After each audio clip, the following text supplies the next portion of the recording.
Today's show brought to you live from Lounge Media Group Studios. It's Pedro and the Freight Hound with the Logistics Lounge.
The views and opinions expressed on this show by its guests are not necessarily those of Lounge Media Group or the show host. So if you sue someone, make sure it's the party responsible for hurting your feelings. Also, grow up, be an adult, and understand not everyone thinks like you. And that's okay.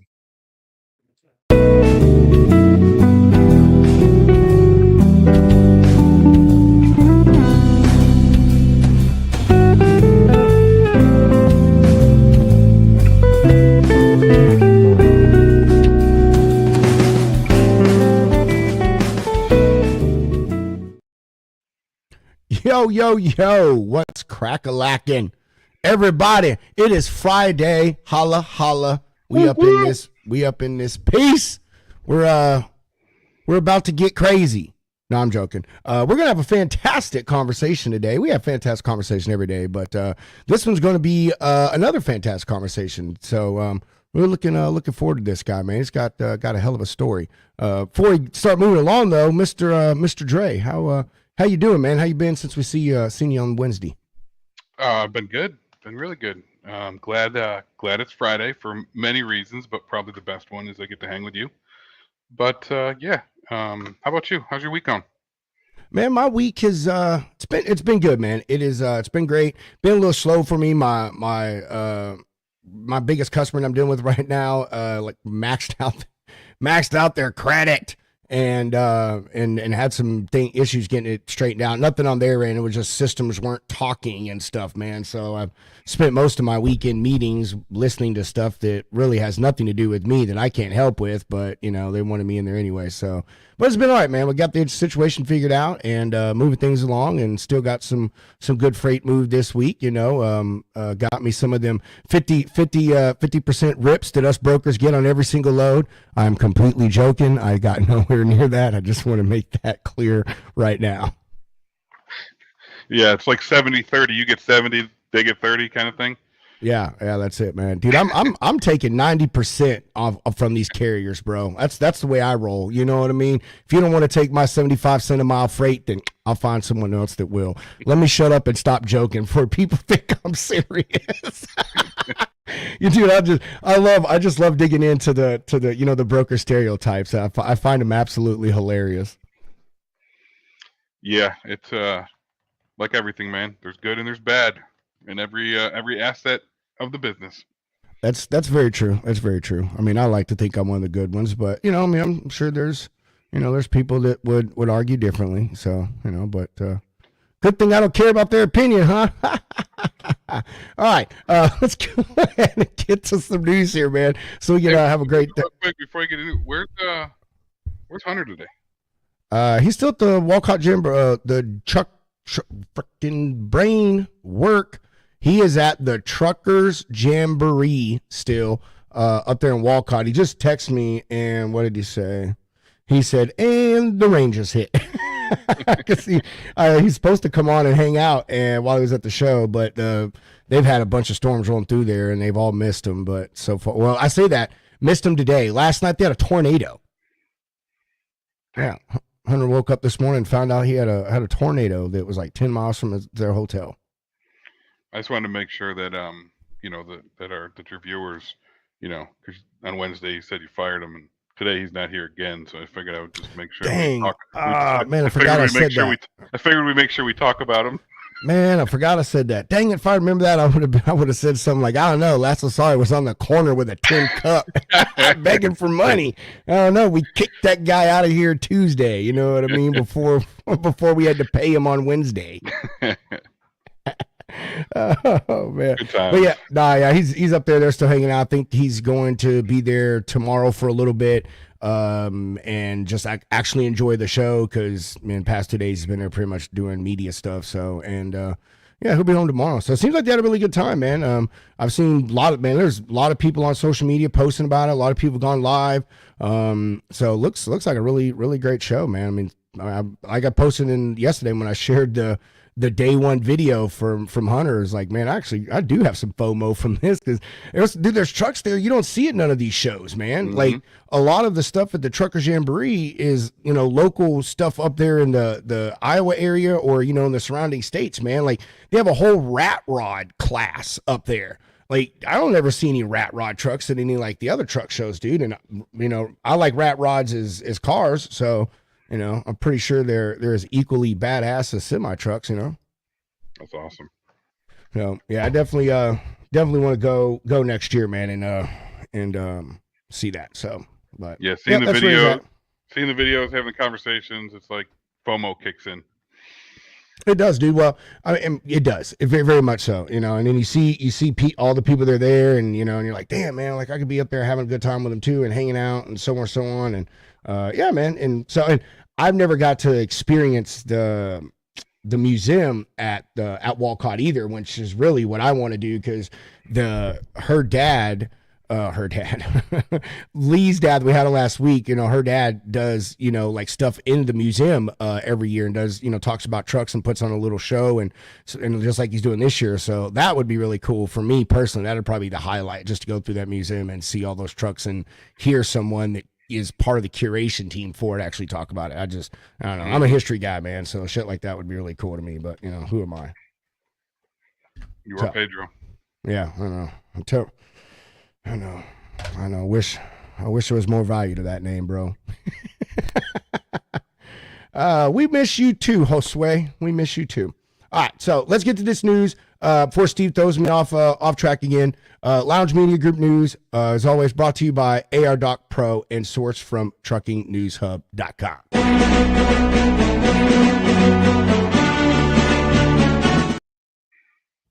All right, so a pretty interesting one here. We talk about a whole bunch of different things here in the news, and especially here more recently, I should say this year, a lot of talk has been in there about descheduling or changing the schedule of cannabis, and how that would affect drivers and such like that. So here's something that kind of goes along with the whole drug policy for drivers out there. Yesterday, July 10th, Arkansas Representative Eric Crawford introduced legislation that would allow positive drug screenings obtained through hair testing to be entered into the FMCSA online drug and alcohol database, better known as the clearinghouse. HR 4320, which is the bill, would amend Title 49 United States Code to allow for the submission of positive hair drug test results to the Drug and Alcohol Clearinghouse ran by the FMCSA. And it says, and for other purposes. Many carriers, they say, choose to administer hair tests to truck drivers, but they are not currently permitted to enter those negative test results, or positive for that matter, into the FMCSA's database. They say current U.S. DOT rules under 49 CFR Part 382 only require safety-sensitive workers to pass a UA or oral fluid test, and the FMCSA will not permit the results of any non-DOT required testing to be entered into the clearinghouse, period. They, for some reason, had to make that absolutely clear because it was in bold in the article here. A coalition, however, of motor carriers known as the Trucking Alliance has been pushing for hair testing for years to be allowed into the clearinghouse. In 2022, the Trucking Alliance positioned the FMCSA to allow hair testing results to be entered into the clearinghouse, but the measure did not advance. They say one of the key benefits of hair testing is its extended detection window, and hair follicle testing provides not only evidence of drug use, but the frequency of which the person has used the drug for a much longer period of time, and usually for up to 90 days. So their point to that is, hey, it could show a pattern of drug abuse and drug usage, and not just a one-time thing where, they went out with some buddies and did whatever and ended up failing a drug test.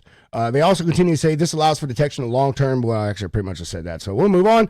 Trucking Trade Group owner, Trucking Trade Group OIDA, they have spoken out against this. They say, noting that urine is more likely to catch recent drug use because it can take 4 to 6 days for the hair to grow out far enough from the scalp for drugs to be detected. OIDA also pointed out to inconsistencies in the results of the hair testing based on race.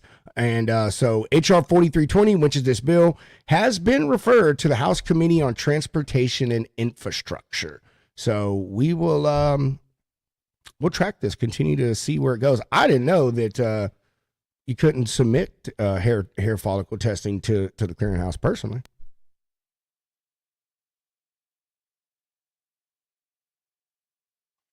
Sorry, I had you on mute. I know. I saw you. They can't. I know. I saw you were drinking, so that's all good. But yeah, Yeah, I didn't realize. I didn't realize either. I mean, even though we're in there, I didn't realize that you couldn't submit them. Well, what do you say, Steve? As someone that owns a small trucking company, man. I mean, how do you feel about that? And I mean, do you have a CDL? I don't know if you do or not.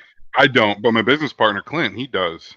So he's in there as well because he drives one of our trucks from time to time. But I mean, I think this way, right? I mean, whatever way to keep drivers that are on drugs or taking drugs away from, and this could, some people look at it different ways, right? But I look at it, and if you're doing drugs, let's not hide it. And if taking a hair follicle is a better test, then so be it. If there's risks of them being false reads or whatever, and it could be an issue, then take a look at it a little bit deeper. But think about it. There's so many ways to do different things, probably to get to clean your systems out. And hair follicles in the roots of it, they can go back farther. So if if you do drugs, you shouldn't be behind the wheel of a 18. Actually, shouldn't be behind the wheel of anything, but you definitely shouldn't be behind the wheel of an 18-wheeler. Is the way I look at it. Yeah. So two points, and then we'll end on this and get our guest on here. But funny you talked about the being able to disguise or pass the urinalysis test. That's one of the things that they talked about in this article.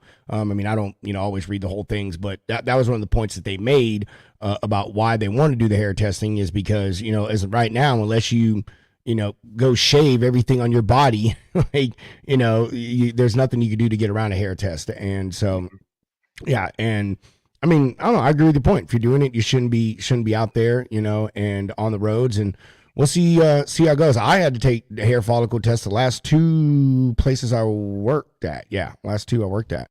McLean, I think they do one every 2 years, or at least when I was there. You got your initial hair follicle, then you got a UA at least once or twice a year, whatever the hell the rule was, and then every 2 years they did a hair follicle on you. So, but I think a lot of companies really don't do it because it's expensive. You know what I mean? I think that's really the bigger deal. So, but we'll see what comes of it, man. So there you go. There's the news. Got anything else you want to add on that, Steve? No, I'm ready to talk to Matt. I'm excited. I am too, man. And we'll ask Matt about this, man. Maybe. Oh, I remember what the second part I was going to say was. I would like to see what the data or science was or the reasoning why they didn't initially include the hair follicle into the clearinghouse. So I would like to know what the reason of that is. Not that Matt can answer that, but that was the other thing I was going to say. I wonder why we're having to go about it and do it now. So, be interesting to hear that. But all right, let's go ahead and get to our guest. We have Mr. Matt Justus from Town Square Medical, everybody.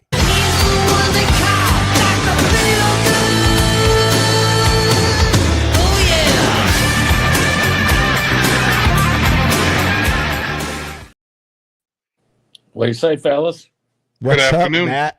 Hey, man, I was just listening to y'all just a few minutes ago, and I'm like, gosh, that's stuff that we're dealing with on a daily basis with the hair follicle, the drug screen, and all of that stuff. That was a pretty interesting intro, guys, and I kind of got lost in what I was thinking about. Well, you're the first person we've ever been able to use Dr. Feelgood on, and although I know it is the complete opposite of what your job is, I mean, when else are you going to get to use Motley Crue Dr. Feelgood? Well, so. I mean, do y'all not agree that that's probably one of the best Crue albums, or the last Crue album out there? Yeah, agreed, man. That's the last Motley Crue album. Come on, man. Yeah, it is, man. That thing absolutely rocked, man. Oh yeah. Same old situation, and yeah. Okay, I digress. Hey, we can sit here talk about music the whole show. I'm good with that, man. I mean, I think my playlist on Apple is like 96 hours, so I've got plenty enough to talk about. just Well, push play and we'll sit back. Did y'all check the Ozzy farewell concert out this last week? My wife saw parts of it and she cried. Well, I didn't cry or anything, but it was pretty epic. I mean, Pantera, everybody was there. Nuno Bettencourt was shredding. I mean, it was pretty epic. I need to go back and check it out.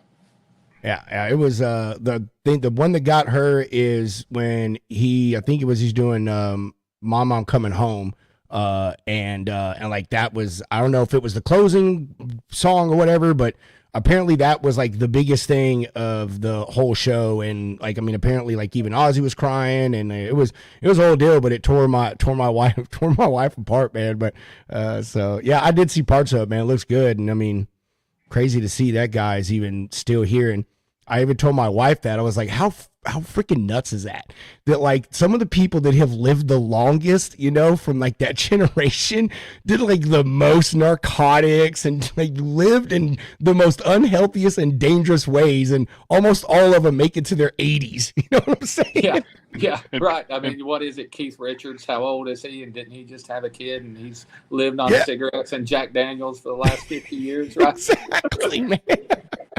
Oh. I'm starting to wondering if there's something going on here that we're not being told about this Surgeon General and how accurate their information is.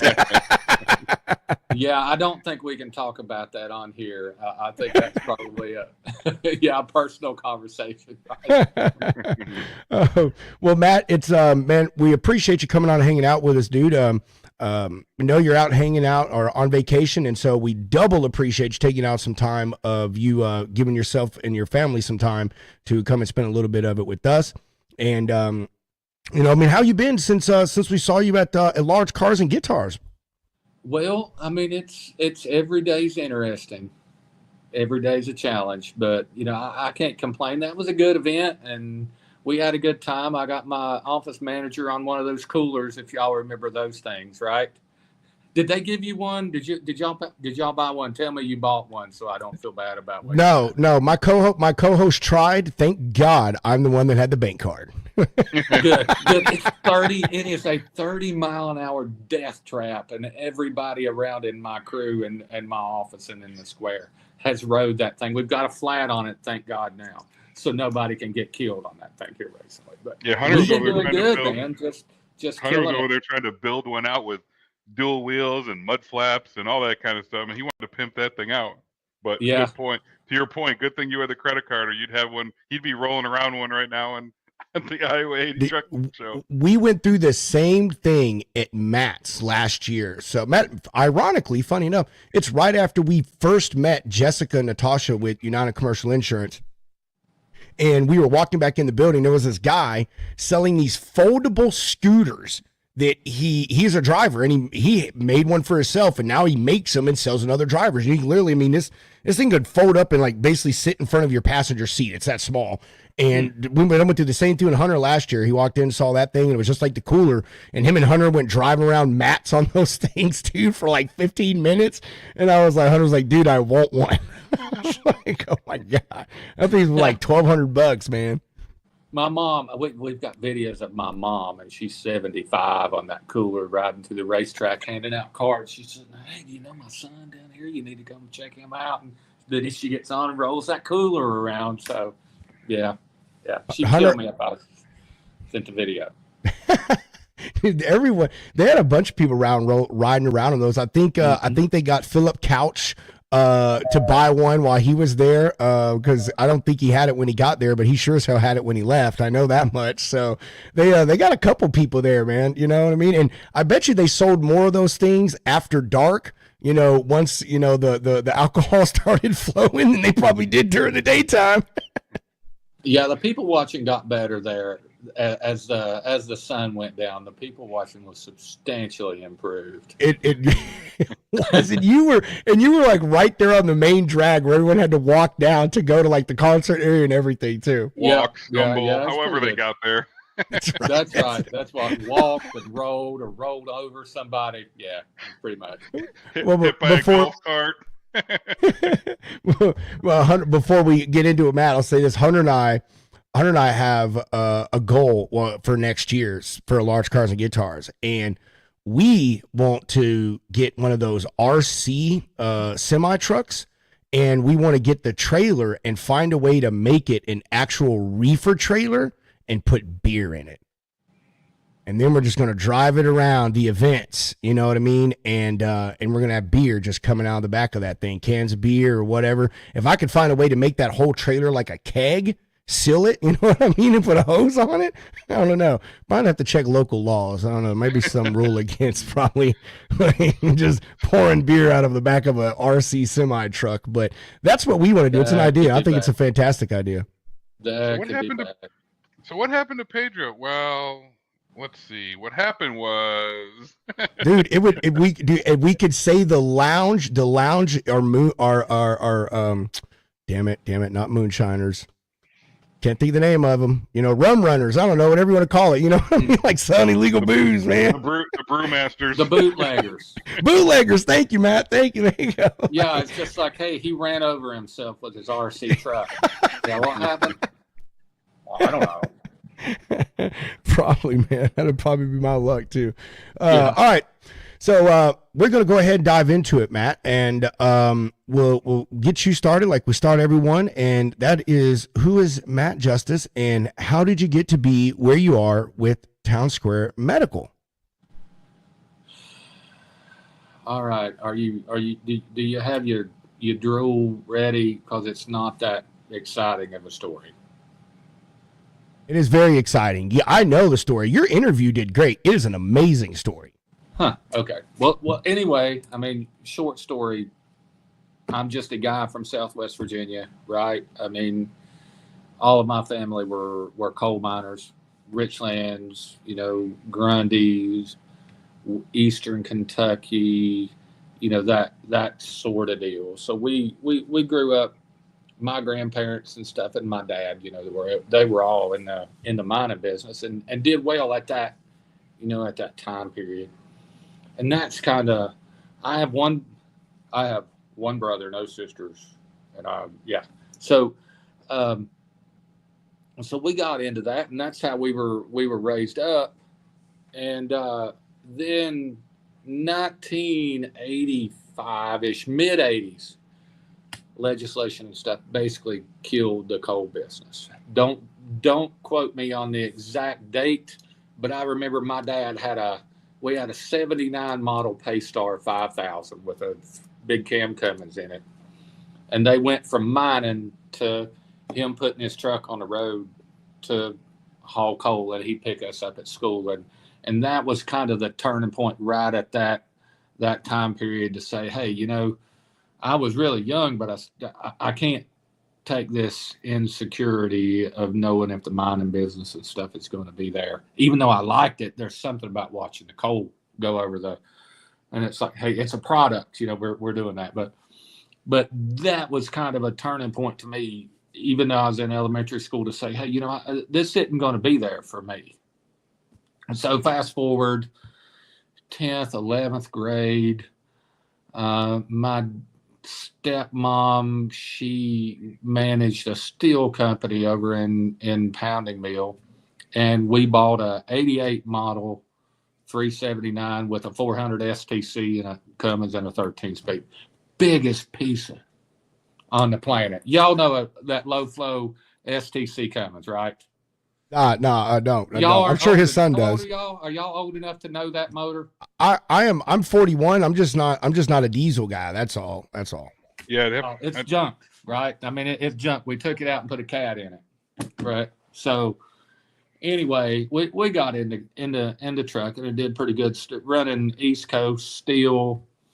I really enjoyed running watermelons out of Florida up to Jersey and things. Just kind of played around the East Coast, and we got into the broker and service and stuff too, and we had a lot of folks, a lot of our drivers and stuff like to drive, wanted to buy their trucks, so we financed them some of our trucks at that time, and went back and forth trucking. My brother and stuff, they were just, their hearts were in mining. I mean, they just love it. My brother still mines for a company over down in Kentucky, and they just can't. It's in their DNA. That's what they like. But throughout trucking, I'd hit college and stuff part time, and then 99 2000 ish, it just at that time the fuel went up, base plates went up, insurance went up, good labor went down. You about couldn't find hardly anybody to drive that was worth a nickel. The generation of my dad, and probably y'all's dad too, just that they started phasing out. So you just couldn't get anybody to drive that really cared anything about. They would rather the truck be broke down and they could go home than they would, whether go out. So, I ended up with enough college credits to say, hey, I think I can do something with this, right? So I was looking at thinking about pharmacy school, engineering school. My minor was my undergrad and stuff was engineering focused. And then we looked and was thinking about going to pharmacy school. My cousin, she was going to Gainesville in the fall, and I was just like, well, hell, I'll just go to pharmacy school. It sounded good. And then my brother and my dad were mining in, I think it was Pineville, West Virginia. Keystone, West Virginia. I'm sorry, it's been a long time. So I was going over that morning to do a welding job if y'all know anything about continuous miners, they have bits on them. So I did a lot of welding and fabricating for them. So it was like 3:30, 4:30 o'clock in the morning. We had an 85, short nose Peterbilt with a 400 cat in it. And I was had my tools on the back of it, and I was headed to go do, some bit lug work and over in Keystone. And I heard this commercial for College of West Virginia on 103.7 CIR. I remember it like it was yesterday. And I went in, started getting the work done, came back out to get oxygen acetylenes, torches, all that. Man, would you hear about it? And I said, well, hell, I'm going to call them and see what the story's about with that. So I called them, and they said, well, it's an admission process. I'm like, well, I've got a good GPA. What do you got to offer me? They said, well, if you want to come up, we can, interview you. They go, we can be up there at 3. And I said, well, hell, I can't be up there till 5:30. So this was just an odd thing. And so I went back in the mine, started working back. And Dad calls me on the mine phone. He says, these guys want to talk to you up there at the school. I said, well, I tell them I'll be up there at 5:30. And so I come out blacker than the ace of spades, man, out of a coal mines, and unhooked that truck off of there and rode up to Beckley and interviewed. 3 days later, we were in school, and here we are again. I mean, crazy, right? I mean, you can believe that or you're not, but that's a vouchable story. So, just weird things have came into my life that, hey, I got to take this road. We're going to do this. But that was a good thing. It was going to either be pharmacy or it was going to be something medical, to where, hey, I can make a good living and I don't have to worry about, going everywhere and, chasing this industry, everywhere around the country and things until I figure out exactly what I want to do. And graduated 2004 and went to work, did primary care, and then I did ER for 2004 to 2019. And COVID hit. The politics and stuff of medicine kind of, in my mind, went away. The industry of medicine kind of went away from, taking care of the person, right? I mean, in my, I was raised up as a mechanic, right? I mean, you fix it, you turn a bolt on it, you fix it, it goes down the road, everybody's happy, right? Right? When y'all go to the doctor, usually, hey, agreed. Fix me, I go down the road. When you going down the road out the door, you're happy, right? You pay the bill, you go out the door. But medicine had gotten away from that. And I'd worked in a little town called Marion and a little town called Abingdon, for all of my ER career. And some friends of mine said, well, hey, why don't you just start a practice and we'll come to you.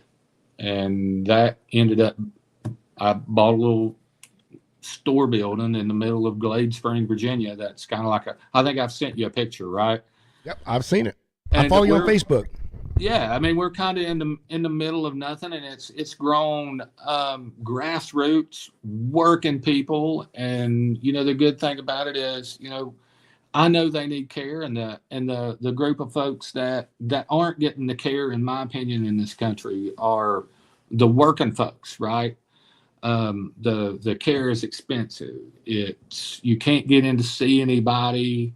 There's nobody that will work with you, and there's really no care for the folks who are just out here getting it. You got plenty of, the advanced people with advanced age. There's all kinds of resources for them. There's Medicare, Medicaid. There's whole organizations based on that.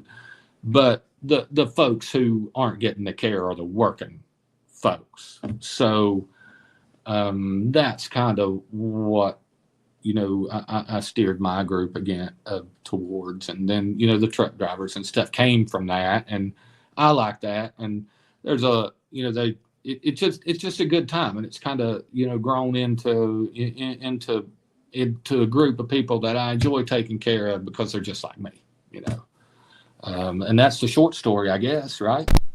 Damn it, that is Weird, amazing. right? Go ahead and say it. that That's is that weird. is it is. I was going to say it's not weird, but it is weird, but it is also amazing. Hold on real quick, Matt. Paul, we fired Hunter on Tuesday.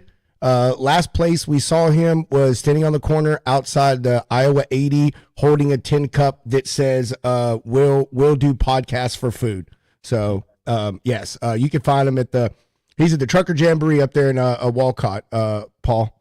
Of course you can ask a question, Paul. Ask away. Matt, I don't know if you know but you know what's said right there. Did you know Long Haul Paul? Did you get a chance to meet him or hear him play while we were there at Large Cars? I have no idea. I probably did, but don't rely on my short memory. Okay. I'm going to send you some of his music. You would love Paul's music. He's absolutely amazing. Absolutely, So I agree. I agree. yeah, with that. I do. I freaking love Paul's music. Getting back on here, getting back on track. That is a weird story. It's actually, I mean, it's a really amazing story. And man, you know, for people to have the problem that you had, Matt, you know, should I go to engineering school? Should I go to doctor school? Should I go to pharmacy school? That's a good problem to have, man, at such a young age. And kudos to you, you know, for the story and the stuff where you came from and being the working guy that you are and, you know, accumulating those credits and being able to have those type of choices. So, Oh, there's and nothing romantic about that. Trust me. I mean, trust me. That's yeah. You don't want all the details on the in between of that. So it's a yeah.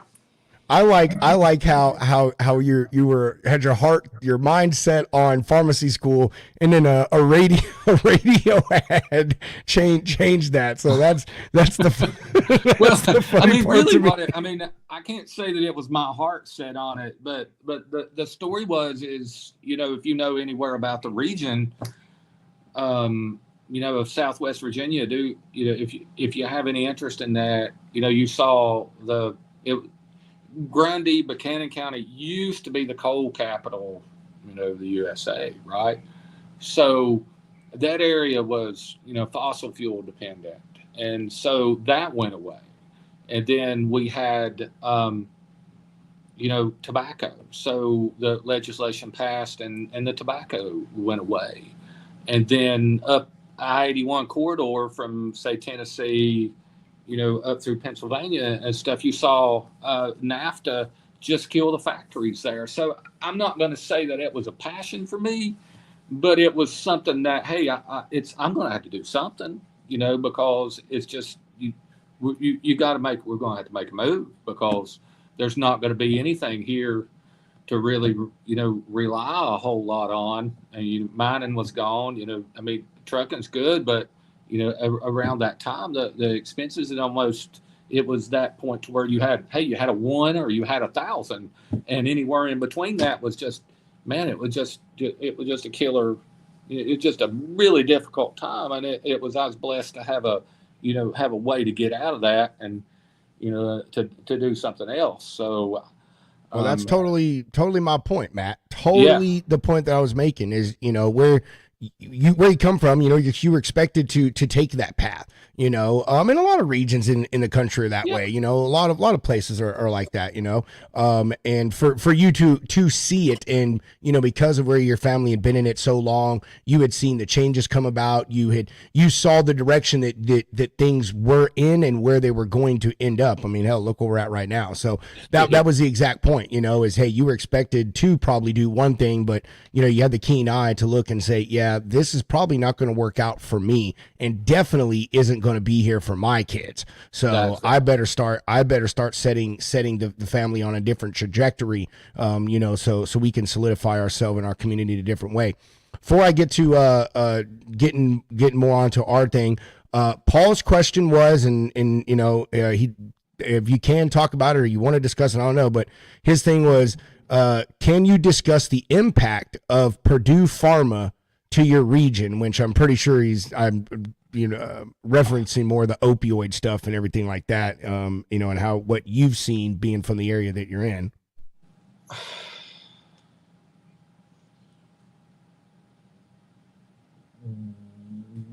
I can tell you how it's I can't say Purdue Pharma,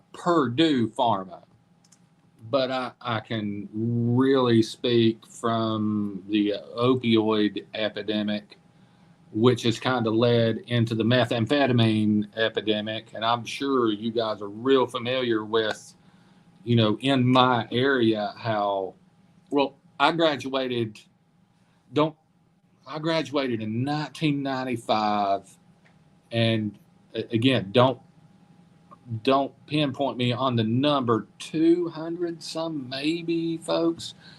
Well, we didn't have enough folks around to have a 10-year reunion.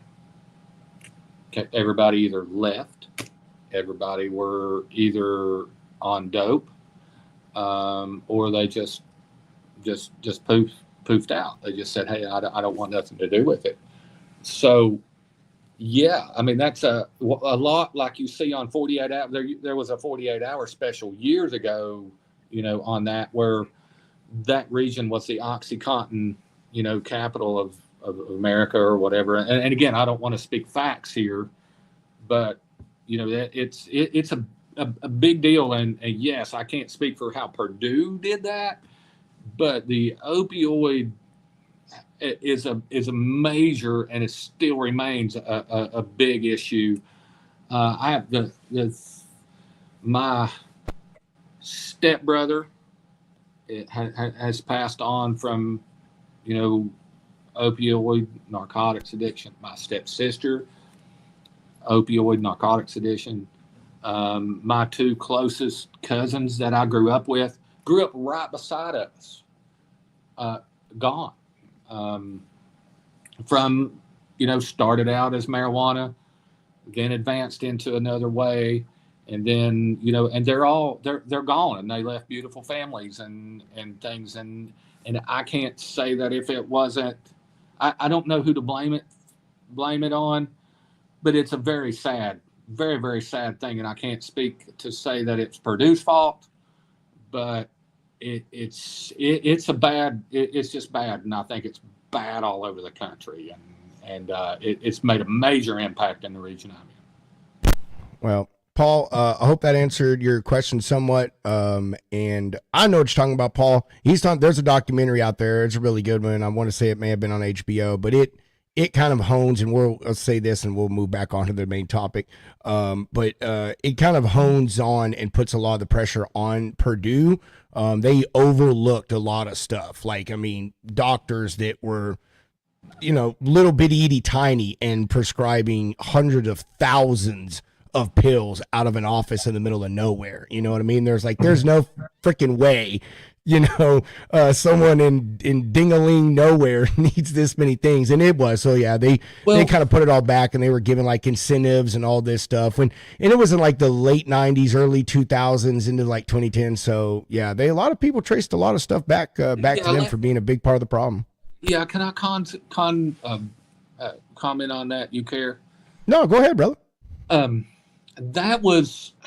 got out of school in 2004, and the kickbacks and the Stark laws and things kind of came in at right about that time.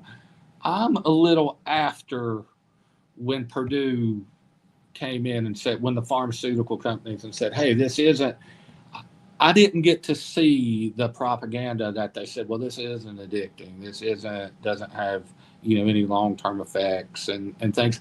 I didn't see that. So I can't vouch for that. All I hear is, you hear wars and rumors of wars and things. But I do see, if you come, you see a bunch of folks who worked in 40-inch seams of coal who are beat up, and they hurt, and they're wore out at 45, right? So, you got a lot of compassionate docs, and I worked for one of them when I got out of school, and you look at these guys' x-rays, degenerative joint disease and spondylolisthesis, and you wonder how they're working, how they're walking around, and they're just miserable. And from a provider standpoint, you want to say, hey, I feel sorry for you. And hey, you need a little bit of quality of life. So from a provider standpoint, you're sitting there, man, here's something. Bam, here we go. And then, on down the road, I'm not sure. Like I said, I'm not sure if you had kickbacks or what, but it was working. But the result of that was, man, large addiction pandemic in Southwest Virginia. So I came in after that fact, and I have to err on ignorance on that to answer that question really well. But I've seen it and seen the death in my own family and stuff from it.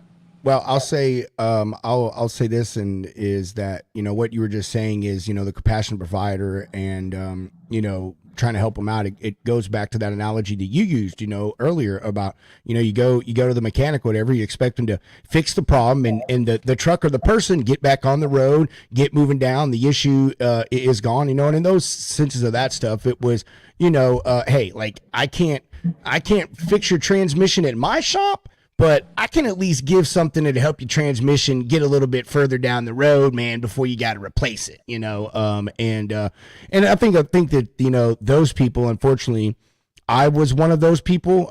Like I had to stop getting opioids from the VA for my injury, because people were abusing them. I have a friend of mine that he broke his neck and his back in a Bradley rollover in the early 90s, and he can only get them. So a lot of people got scooped up into that, and it was a sad, sad thing.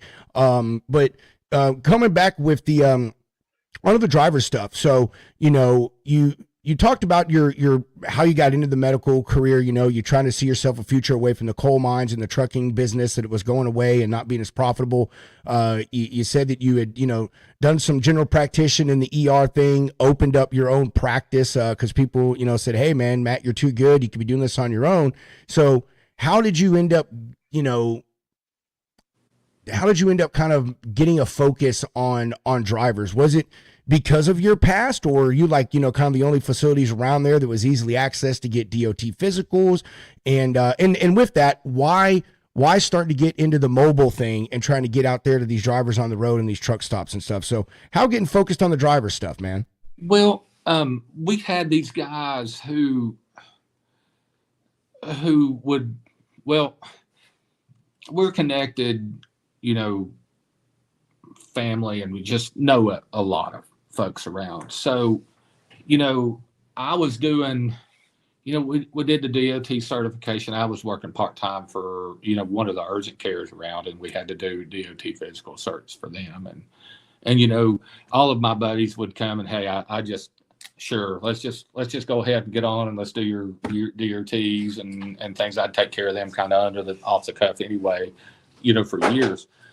And we started getting, you know, and our patient base was kind of like us. We did a lot of work and stuff for just local industry. And I started getting folks who would go to a medical examiner, and the focus was more on, and I don't want to throw stones, but the focus was more on, hey, is this guy alive? It was almost like going to an inquisitor in Star Wars. Hey, do you have this? Let me find a reason to keep you, you know, from getting your DOT physical, you know. And I was getting a lot of guys coming to me that was how they had been treated, you know. Instead of saying, okay, well, you're a type 2 diabetic. Well, let's get your A1C up to date. You know, let's make sure your medicines are where they need to be. Are you on CPAP? Okay, well, instead of just running you out the door when you don't have the report, let's fax down here and get your, you know, get your packet together, your package, and make sure that everything looks good. Not from a reason on, hey, I'm trying to give you a hard time, but man, I mean, the better you have this under control and the more reports and stuff you got, the better your health is going to be. So making it easier on them to get their stuff in line actually made them more compliant on their on their medicines, and their A1Cs came down, and their blood pressure and stuff were good, and they understood why they were taking the medicine. They understood why that they were using the CPAP, other than, hey, somebody measured my neck and I got to go do a sleep study. You know, they started getting it, and you started communicating with these guys who, oh, okay, well, I get it. Yeah, okay, when I wear that, I do feel better. Hey, when my A1C is 7.2 instead of 10.2, yeah, I pee less. I feel better. Hey, I can cut down on the Twinkies and eat some celery, and I do a little bit. I feel a little bit better, right? And, that communication, kind of word of mouth, people started coming.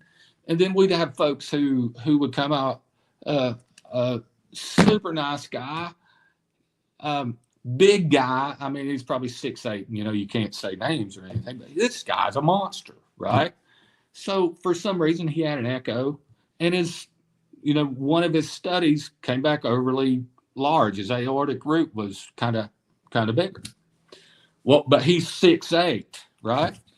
So the lady that he had went to she called Federal Motor Carriers. This guy's a single dad raising a daughter, and she revoked his medical card. I'm like, shit. Yeah, that's about as backwards and about as counterproductive as anything. So, he came to me. I'd known some family friends of his, and he said, well, man, can you help me work this through? So I sent him to cardio, and, we worked through him, and cardiology signed off on it, and everything looked good because it was normal. It was big. He was just a big, nice guy.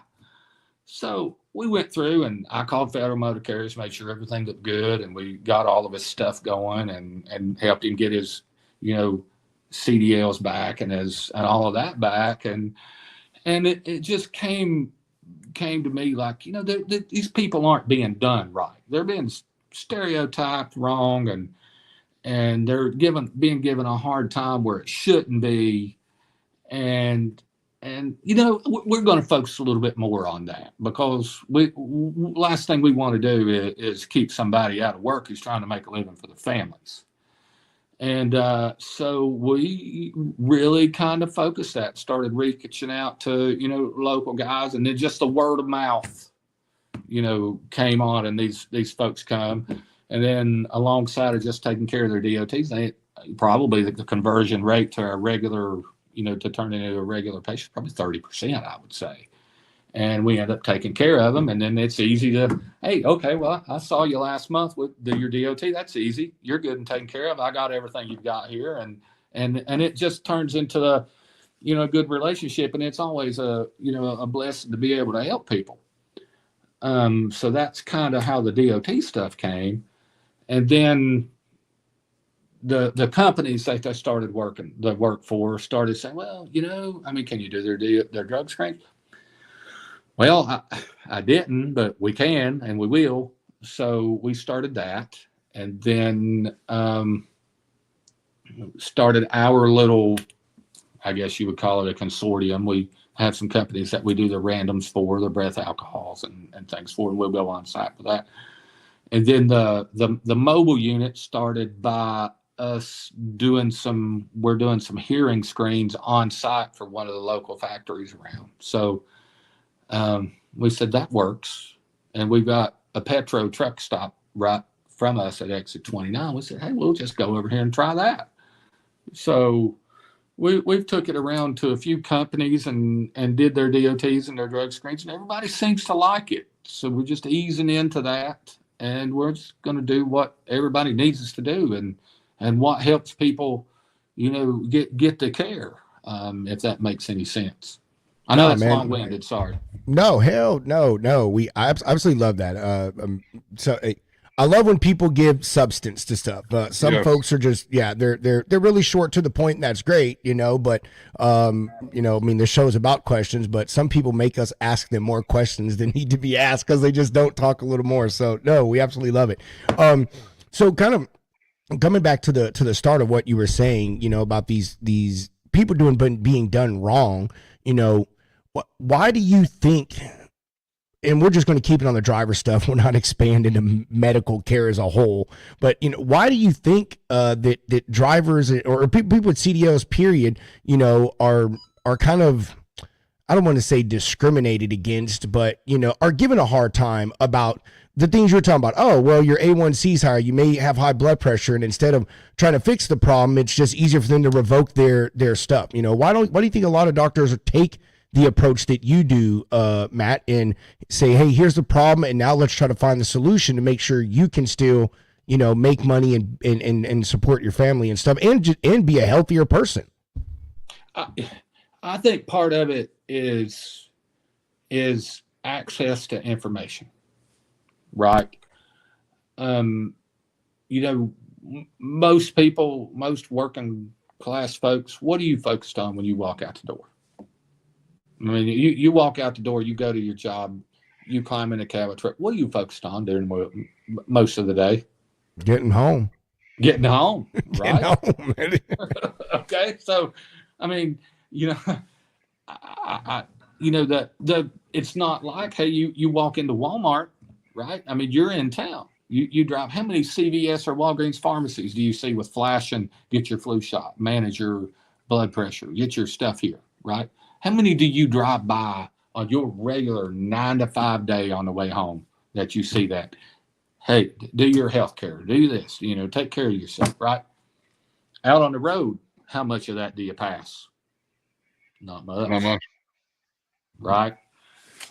So, you're go ahead. I was going to say the exit signs don't ever have CVS and Walgreens on them, right? They got McDonald's and Zaxby's and Arby's and Motel 6 and Pilot and Loves, right? They don't have your CVS and Walgreens and places to go in and get your exams or get healthy. Yeah, man. That's exactly right. So I think an access to information and stuff, and most of the guys age 20 to 50 years old, probably that's the only time that they go to the doc. That's true. Right? So I can't tell you how many people, that I've taken care of just for a regular CDL physical, 42, 43 years old. They come in and they're, they've got a lot of, either blood or sugar and stuff in their urine. And you say, hey, man, you got to, you got this, let's check an A1C. And then the next thing you know, their A1C is 9.5 and they've never known anything about it. And, and if they didn't have care and you went to and that's what you found on your A1C when you went to, a regular, an urgent care or whatever, they walk in, you know what they're going to do to you? 3 months, man, or not give you one at all. Right?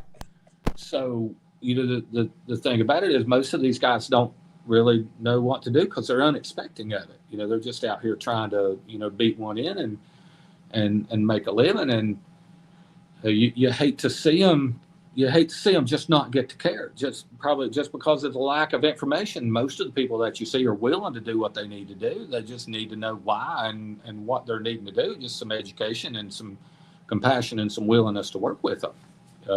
And I see that a lot of the times they don't get that. The one thing that I absolutely love about this industry is people that start off in this industry as say a driver, and then move on to something else, will always find a way to come back to give back to it, right? I mean, when I just look through some of the comments, just a few of the comments, right? I mean, Long Haul Paul, right? Gives back to the community and gives back to the trucking industry with his music, right? You got Spencer on here with Road Dog Coffee, right? Giving back to the community, giving back to the industry with coffee, right? And with you, right? With medical, right? People will always find a way to come back because when you're in this industry, you see that there's so much of a need for stuff that a lot of people look the other way on truck drivers, and everybody that's in the logistics world, and especially the over the road, what I always call the unsung heroes of the open road, the drivers. So I think what you did is awesome, right? You found a need, and you wanted to give back to a community that you once, kind of started in. So yeah, it's a good time. A lot of good folks. Yeah, I'll say, man, of all the DOT physicals I've ever had done, I've never had them discuss any of it with me. They just pass or fail. That's it.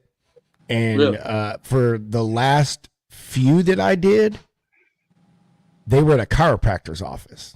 And he was a nice guy, really great guy. I mean, but like they none of them took the approach that you're taking, Matt. And discuss always pass stuff. I go to the doctor. I always, I go at least once a year, with the VA, I go twice a year, but, so I'm pretty up to date on my health information. Like I know where I stand medically, but you're correct that a lot of working class people and especially drivers, the main time they really ever go to a doctor is when they have to get their med card, you know what I mean? Or refill prescriptions or whatnot. So, their interactions are far and few between. And, I would think if I was in your situation, Matt, that I would be just like you, or want to be just like you and recognize, okay, hey, this person may not be in front of another medical professional for 8 months, 12 months, maybe even 24, because that's what a med card lasts. So, hey, while I got them here, like, let's discuss maybe some of these things that are issued that could be keeping them from getting a 2-year, and this is why they got a 1 year, or why they may fail today,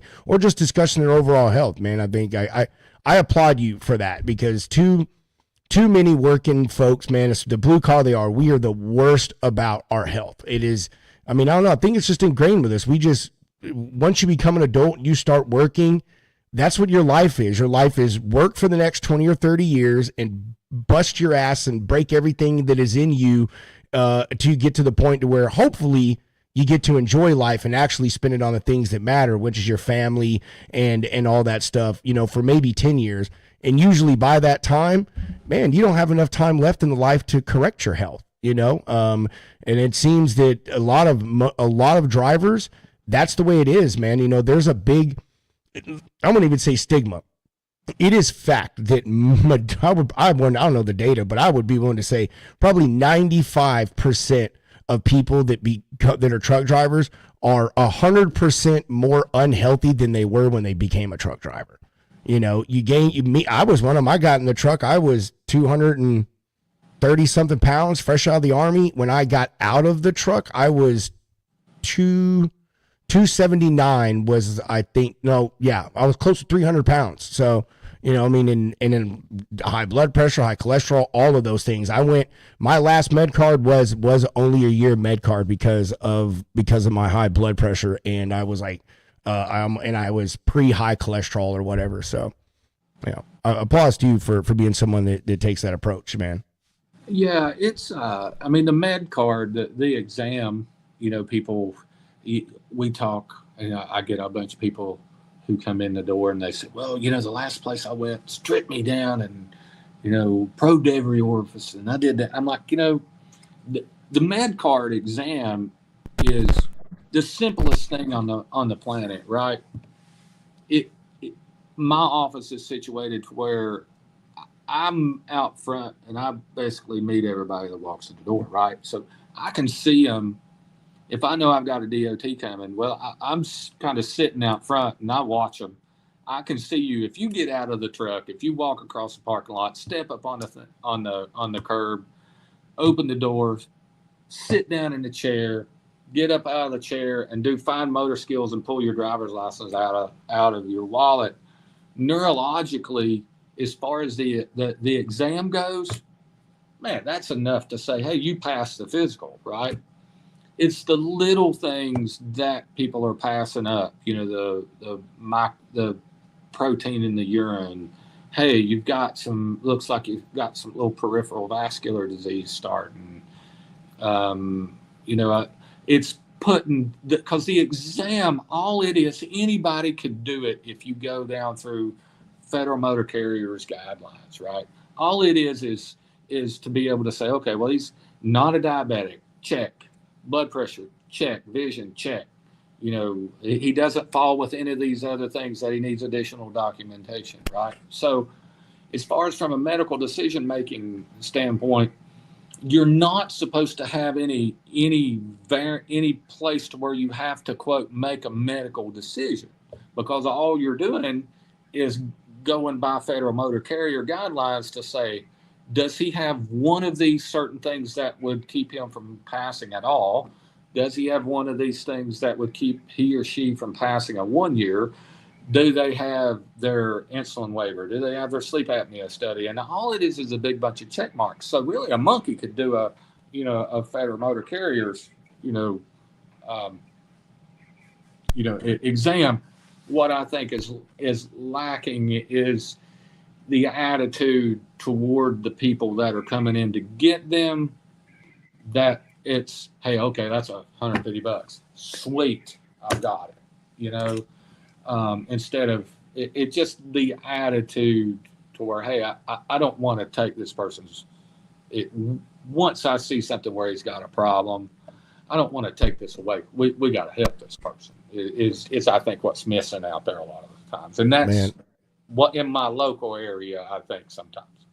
That's so good to hear, Matt. It really is, and Those are just the common theme of this industry. You know, people that are connected to this, even folks like you in the medical field. Paul, I see your question. I'm about to pull it up in a second, Paul.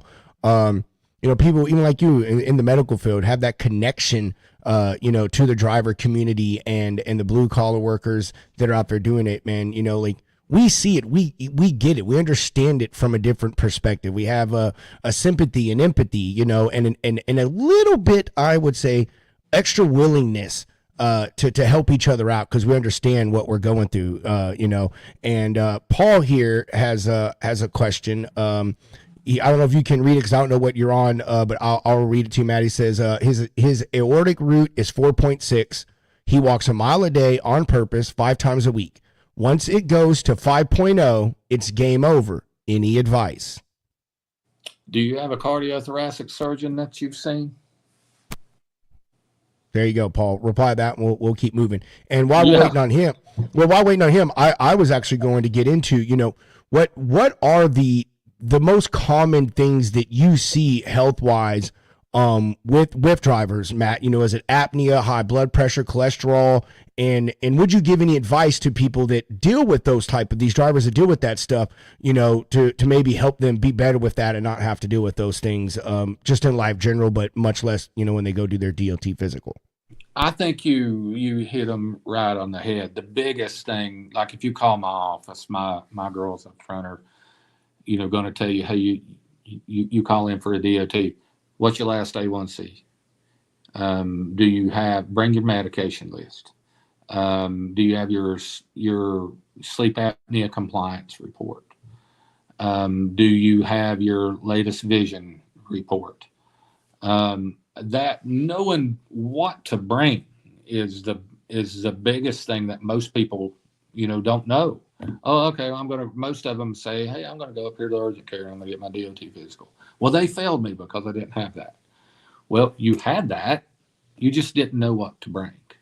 So I think the biggest case is if I know you have it and you know to bring it, we can work through about any situation, because that shows, hey, you know, you're compliant. You're doing what you're supposed to do.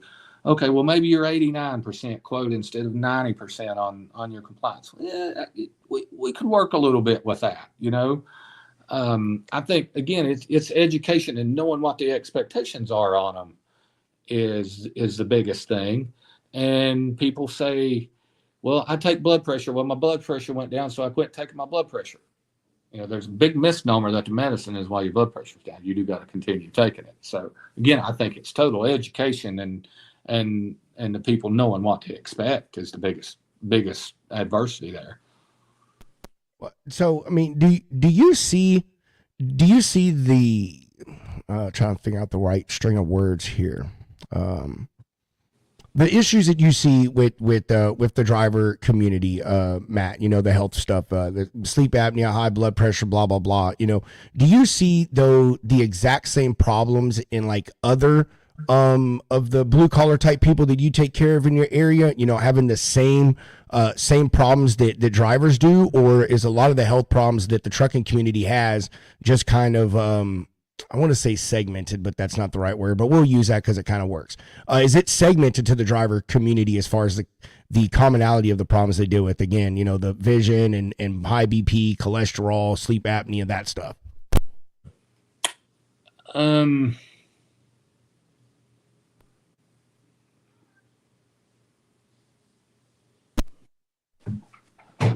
I'm trying to phrase this really nicely.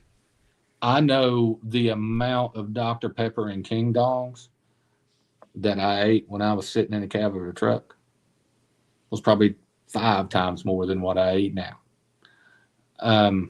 I live in Southwest Virginia, where we have a Southwest Virginia biscuit poisoning pandemic here.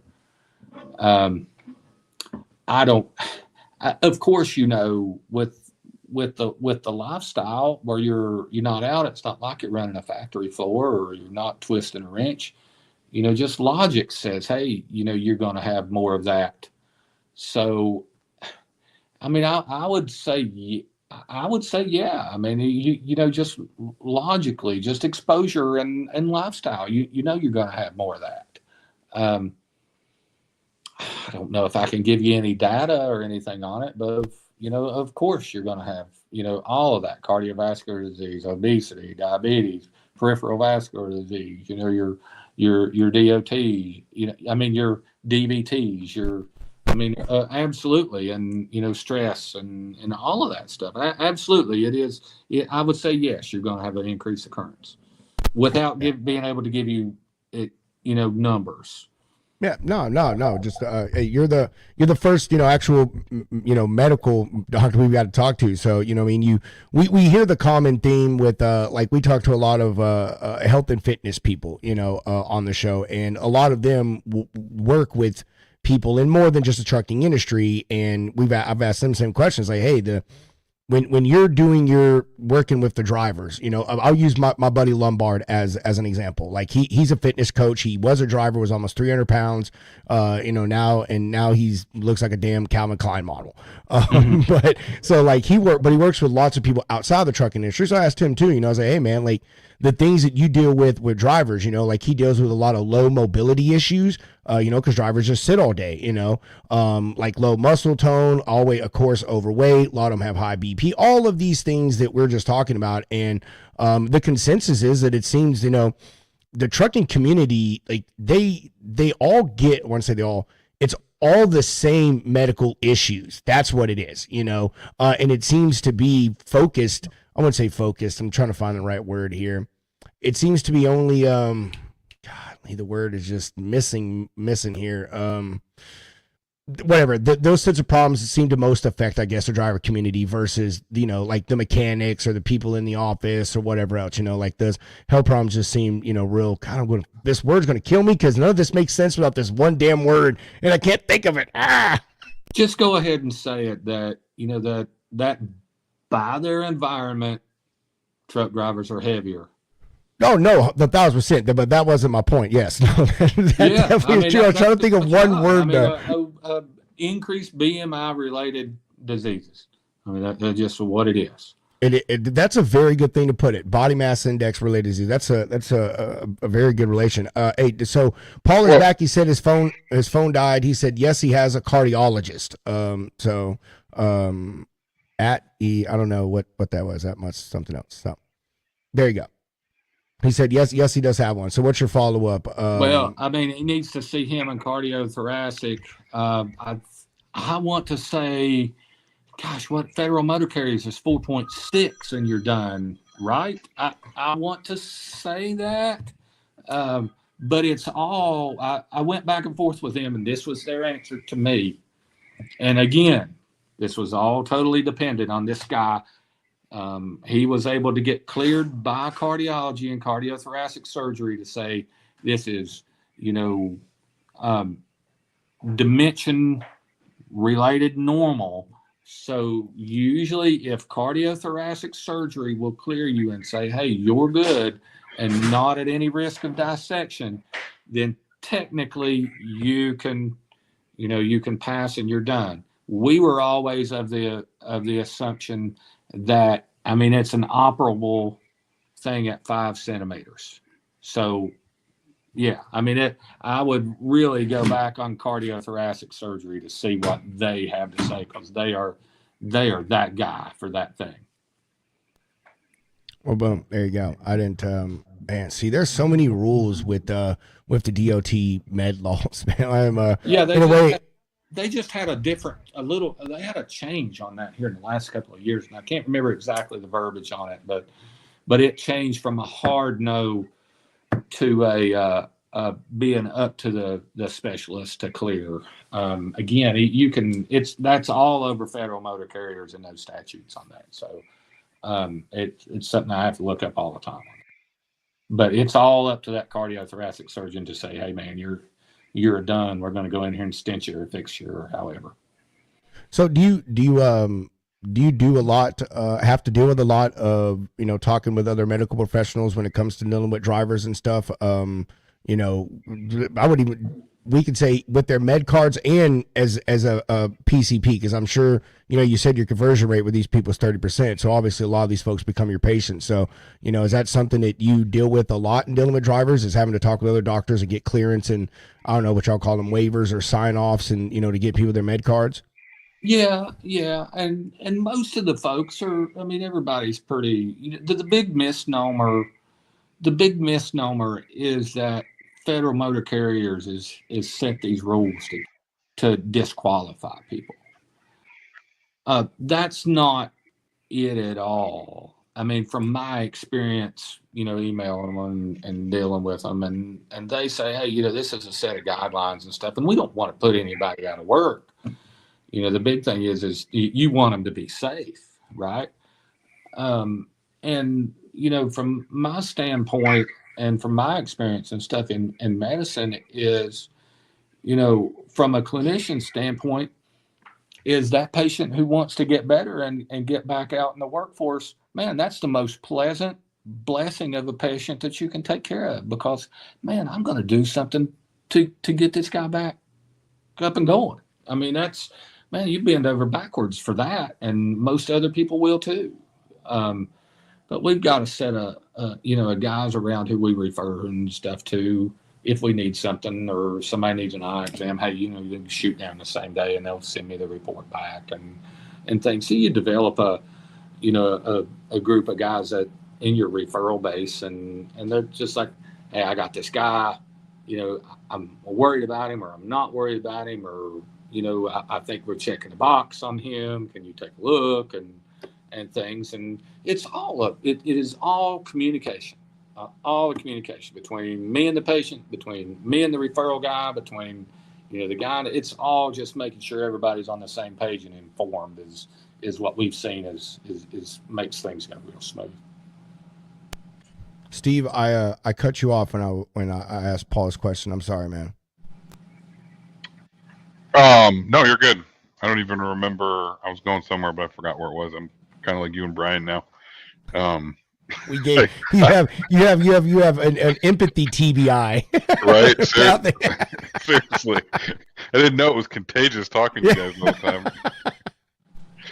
time. It'll come back to me. Sorry. That's all good, man. So, all right, Matt. Hey, we're we're talking a lot about the med card stuff. Touched on a little bit of the most common problems that the drivers have. Which is a given, but it's good to kind of hear you as a medical professional say, man, like the stuff that you're hearing as far as the problems, this is what we're seeing. And so drivers, those are things y'all need to be taken care of.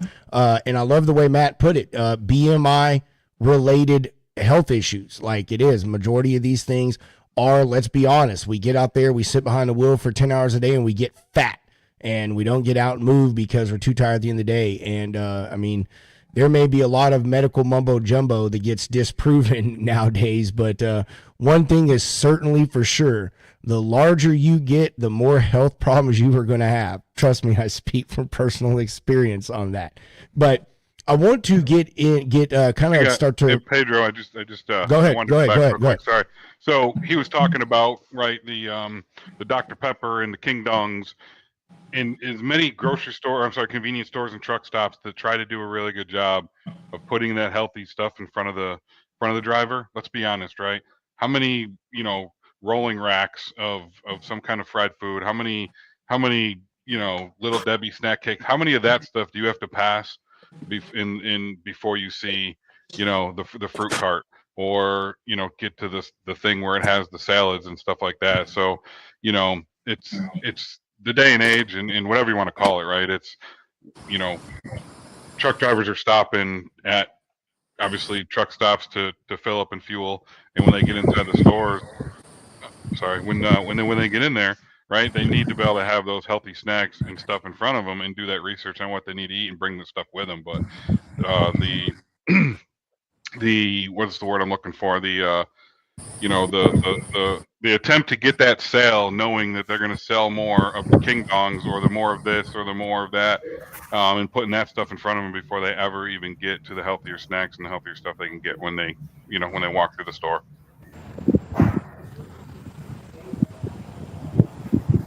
Sorry, I was texting Rob. I was texting Rob, Ingrid. Matt, this is Ingrid. Ingrid, I don't know if you met Matt. He was at Large Cars and Guitars, right across from Road Dog Coffee. He owns Town Square Medical. His family was in the trucking business and mainly in the coal business, and he got out of that and became. I don't. Oh, there I am. I'm back. I'm back now. Okay. Wow, that was really crazy. Anyway, he became a doctor, and he a big part of his focus is dealing with truck drivers. PCP helps with the medical card, stuff like that. So if you have any questions, we know you're a walking medical anomaly. So. Hey, nice to meet you, Matt. Hey, you too. I saw Don't you ask me any there. crazy things because I'm really on vacation. So. And that's okay. I'm not going to ask you anything, to be honest with you. I saw you there. I think I spoke when I came by. I think we threw hands up or whatever. But no, it's nice to meet you. So Matt, I know you're on vacation, man. We're going to start to let you go here in a bit because we saw your family walking in, and they're probably waiting on you, so they can go back down to the water and have some fun. Actually, what they're waiting on me for is so I can go get the stuff. Oh, there you go. Yeah. Right. I just answered a text message. Thanks for coming back. Yeah.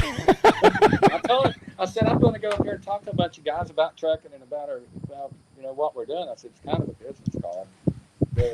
Well, you'll be back in a little while, and oh Lord, so I didn't realize I got the snub, but at least I got a shh when they walked in the door. So there you go. But yeah, I'm getting ready to go back down to the beach and get the stuff. Well, all right. Well, so we'll round it out then with you and talk about what what's next with you, man. Are you looking to expand your brick and mortar, do more of the mobile stuff, which could be a really huge thing. What are you looking to do next, Matt? The mobile part of us, we just started. So this fall, I think that is going to be one of our big focuses. I thought recently, hey, do I go and put another brick and mortar up? But just with everything else, it's a staffing issue. So we've got some groups that we work with that have a substantial amount of drivers, and we're working with them to go on site at their little terminals and do, just kind of go and do all of it on site. We're trying to grow our random pool through the office, our breath alcohol program, and we're just trying to grow what we've got, I guess is what you'd say. So we're working on moving into Tennessee, North Carolina with our factory work and that sort of deal. So yes, the mobile part plays a big factor in that. Well, I think that that is a great focus point because they're not out there anymore. But back when I was on the road, and Ingrid, she's been out there long enough, I know she remembers them. But used to have the little, I think they called them minute clinics or whatever it was, and they would be right there in the truck stop parking lot. It literally was either an old semi trailer or a cargo trailer, whatever it is, and anyway, you get in there and it was just easy stuff. You do your med card, or maybe if you woke up and your tummy wasn't feeling good, you could walk in there and they were smart enough. There was usually a pharmacy like right next door, or the pharmacy would deliver it to that medical place there at the truck stop, and they all just kind of started going away, just disappearing, and I don't know whatever happened to it. Maybe it's an insurance thing or a money thing, but just kind of overnight they were gone. I was going to ask you that because we were stopped in Knoxville the other day and saw on the white, I can't remember if it was Strawberry Plains.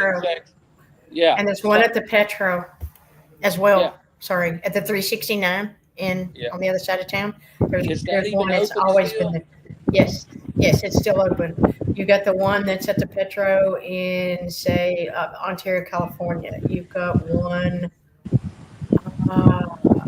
There's one in Oklahoma. Okay. Because I didn't know if I remember there used to be some. I never stopped at one. So from driver's standpoint, what's the problem in that? mean, what do y'all see as the problem with that? A familiar face, not in a network, or Yeah, the not in the network and not taking. Some of them didn't take insurance. Dr. John ran a lot of those, and I think he had quite a bit of problems. And Dr. John's still affiliated with St. Christopher, so if you ever want to get in touch with him, get in touch with St. Christopher, and they can get. He's not doing really well, so I'm not sure about that right now. But it was mainly, I mean, it was great to have a lot of more people. And then when telehealth came out, everybody went to telehealth. Because then they didn't have to go anywhere. They didn't have to worry about paying a deductible right up the front, or, you know, that kind of, everybody was in network, da da da da da. But I think the biggest thing is who takes insurance, who doesn't. And then it comes to the fact that if you've got to see somebody, then you got to pay out of pocket. And then it got to where it was so expensive to do. That was the problem. And I think what you're seeing too is none of them do any long-term care issues. You know, there's no way to manage your diabetes. There's no way to get your, you know, lipids and cholesterol. And that's the hard time. That's one of the things to overcome with us. I mean, it's really tough when hey, I've got a prime driver from Missouri, you know, seeing me at exit 29. When's that guy going to be, you know, back through to get this done? I mean, it's there's no solution to that guy who's ran all over the country and can't get back to, you know, to make appointments and stuff. And I don't know how to fix that for, you know, for that person, besides be flexible on our schedule. Right. And that's the other thing is I think some of them were running just 2 or 3 hours in the morning or 2 to 3 hours in the afternoon. And it was hitting everybody else's schedule because everybody's driving during the day. They get stopped at night when they need to see somebody, or the early morning, and there was nothing. I think TA, the Walcott still got theirs.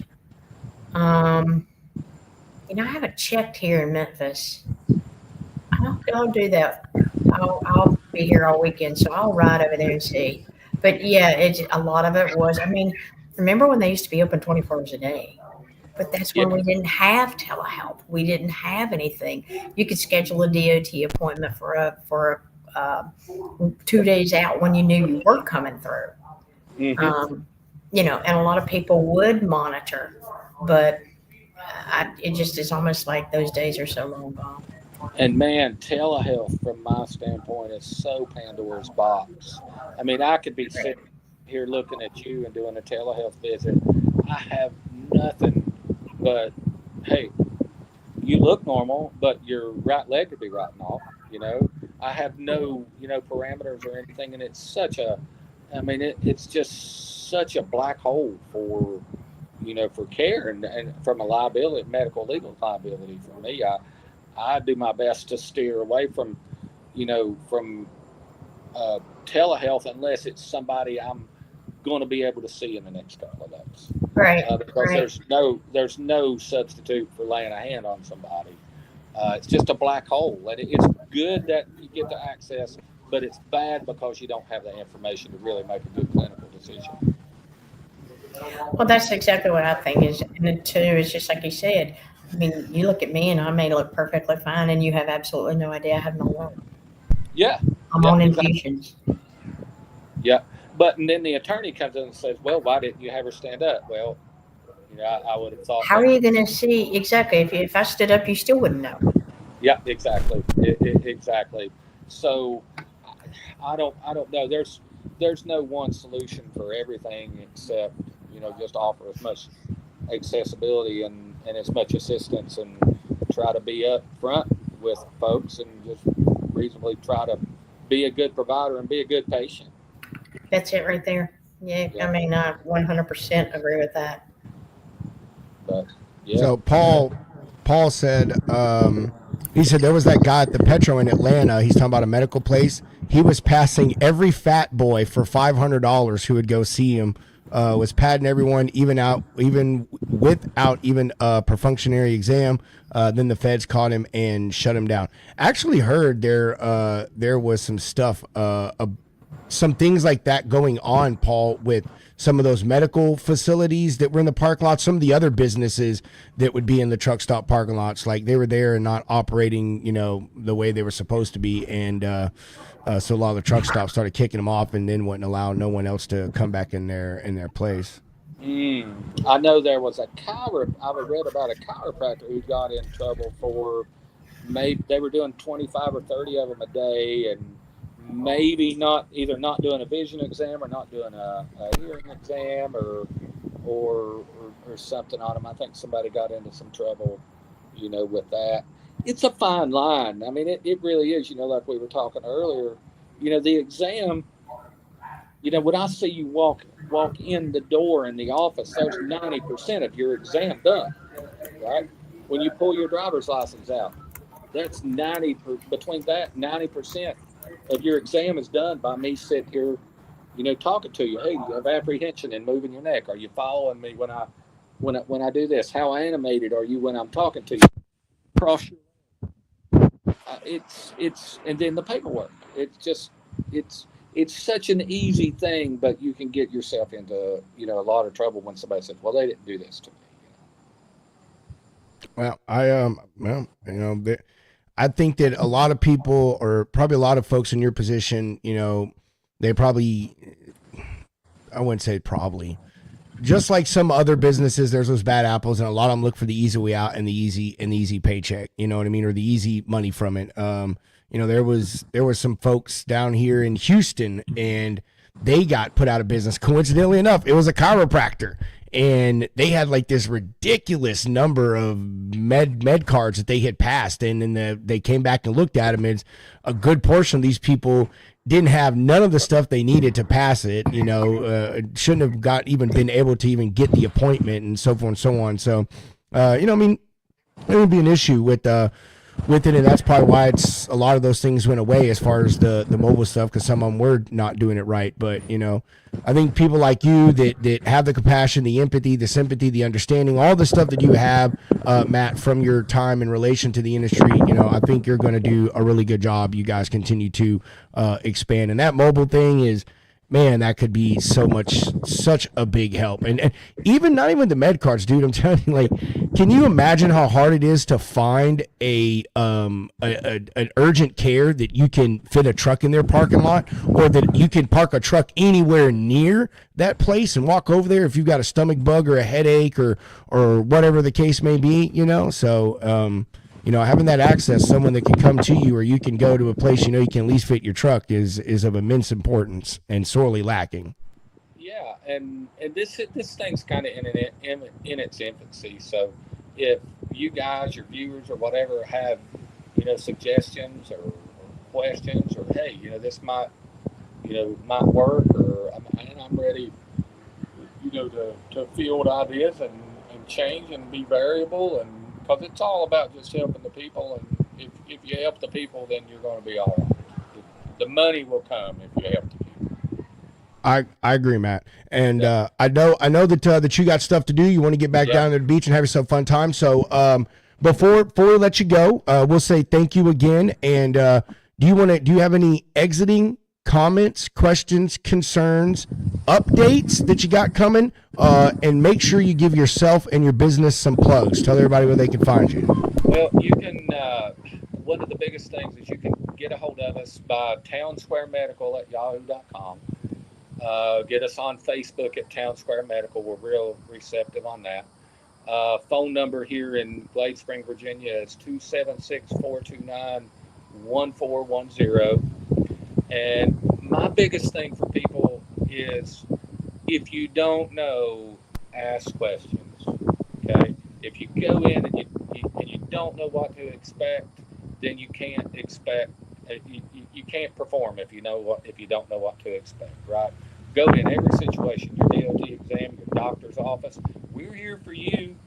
Right? We're here to take care of you. That's what all of us go into this for. So ask questions. Open the dialogue. That's what all of us in the medical community are here for. We want you to get better. I don't know anybody, even the craziest colleague I have, who wants anybody to have a bad outcome. So if y'all have questions, if I can help you, email me. hit us on Facebook. You can text the phone number there. If you got stupid out of the blue questions like, oh, well, what's my BMI got to be? What's this? What's that? Fire me a question. I'll be up to answer it. We'll answer it. No problem. Anytime. Well, that's great. That's great to hear, Matt. And just like you said, it's about being out there and wanting to help people and trying to change, make a difference. And that's sorely lacking in the world, period. But it is also getting less and less in the healthcare communities too. And not just with your field, with a lot of fields. So it's good to hear that there's folks out there practicing like you that do care about the health and betterment of their patients and want to have them on the right road as far as their health is concerned. So, man, you go off, enjoy whatever you're going to do, and we'll catch you back here soon, Matt. I'll get with you. We need to swap numbers so we can stop doing the whole damn Facebook DM stuff. But yeah, we'll get together and talk about doing this little thing. Absolutely. We're here as a resource, man, and if I can help you, be glad to help. And I appreciate you having me on. It's nice to meet you, and look forward to it. Thank you, guys. You too, brother. Have a good one, man. Safe travels back home. Yeah, man. See ya. All righty, brother. Later. All right, so we're just gonna sit here and just wait for Ingrid. She left, and I'm by myself. Hunter, if you're watching, why don't you jump on the show? Well, I'm just gonna text you, Hunter, because I know you're watching. Why don't you come on the show, Hunter? If you're still watching, we're doing nothing. That's what we're doing. Nothing at all. We could just keep talking about. Let's see. That's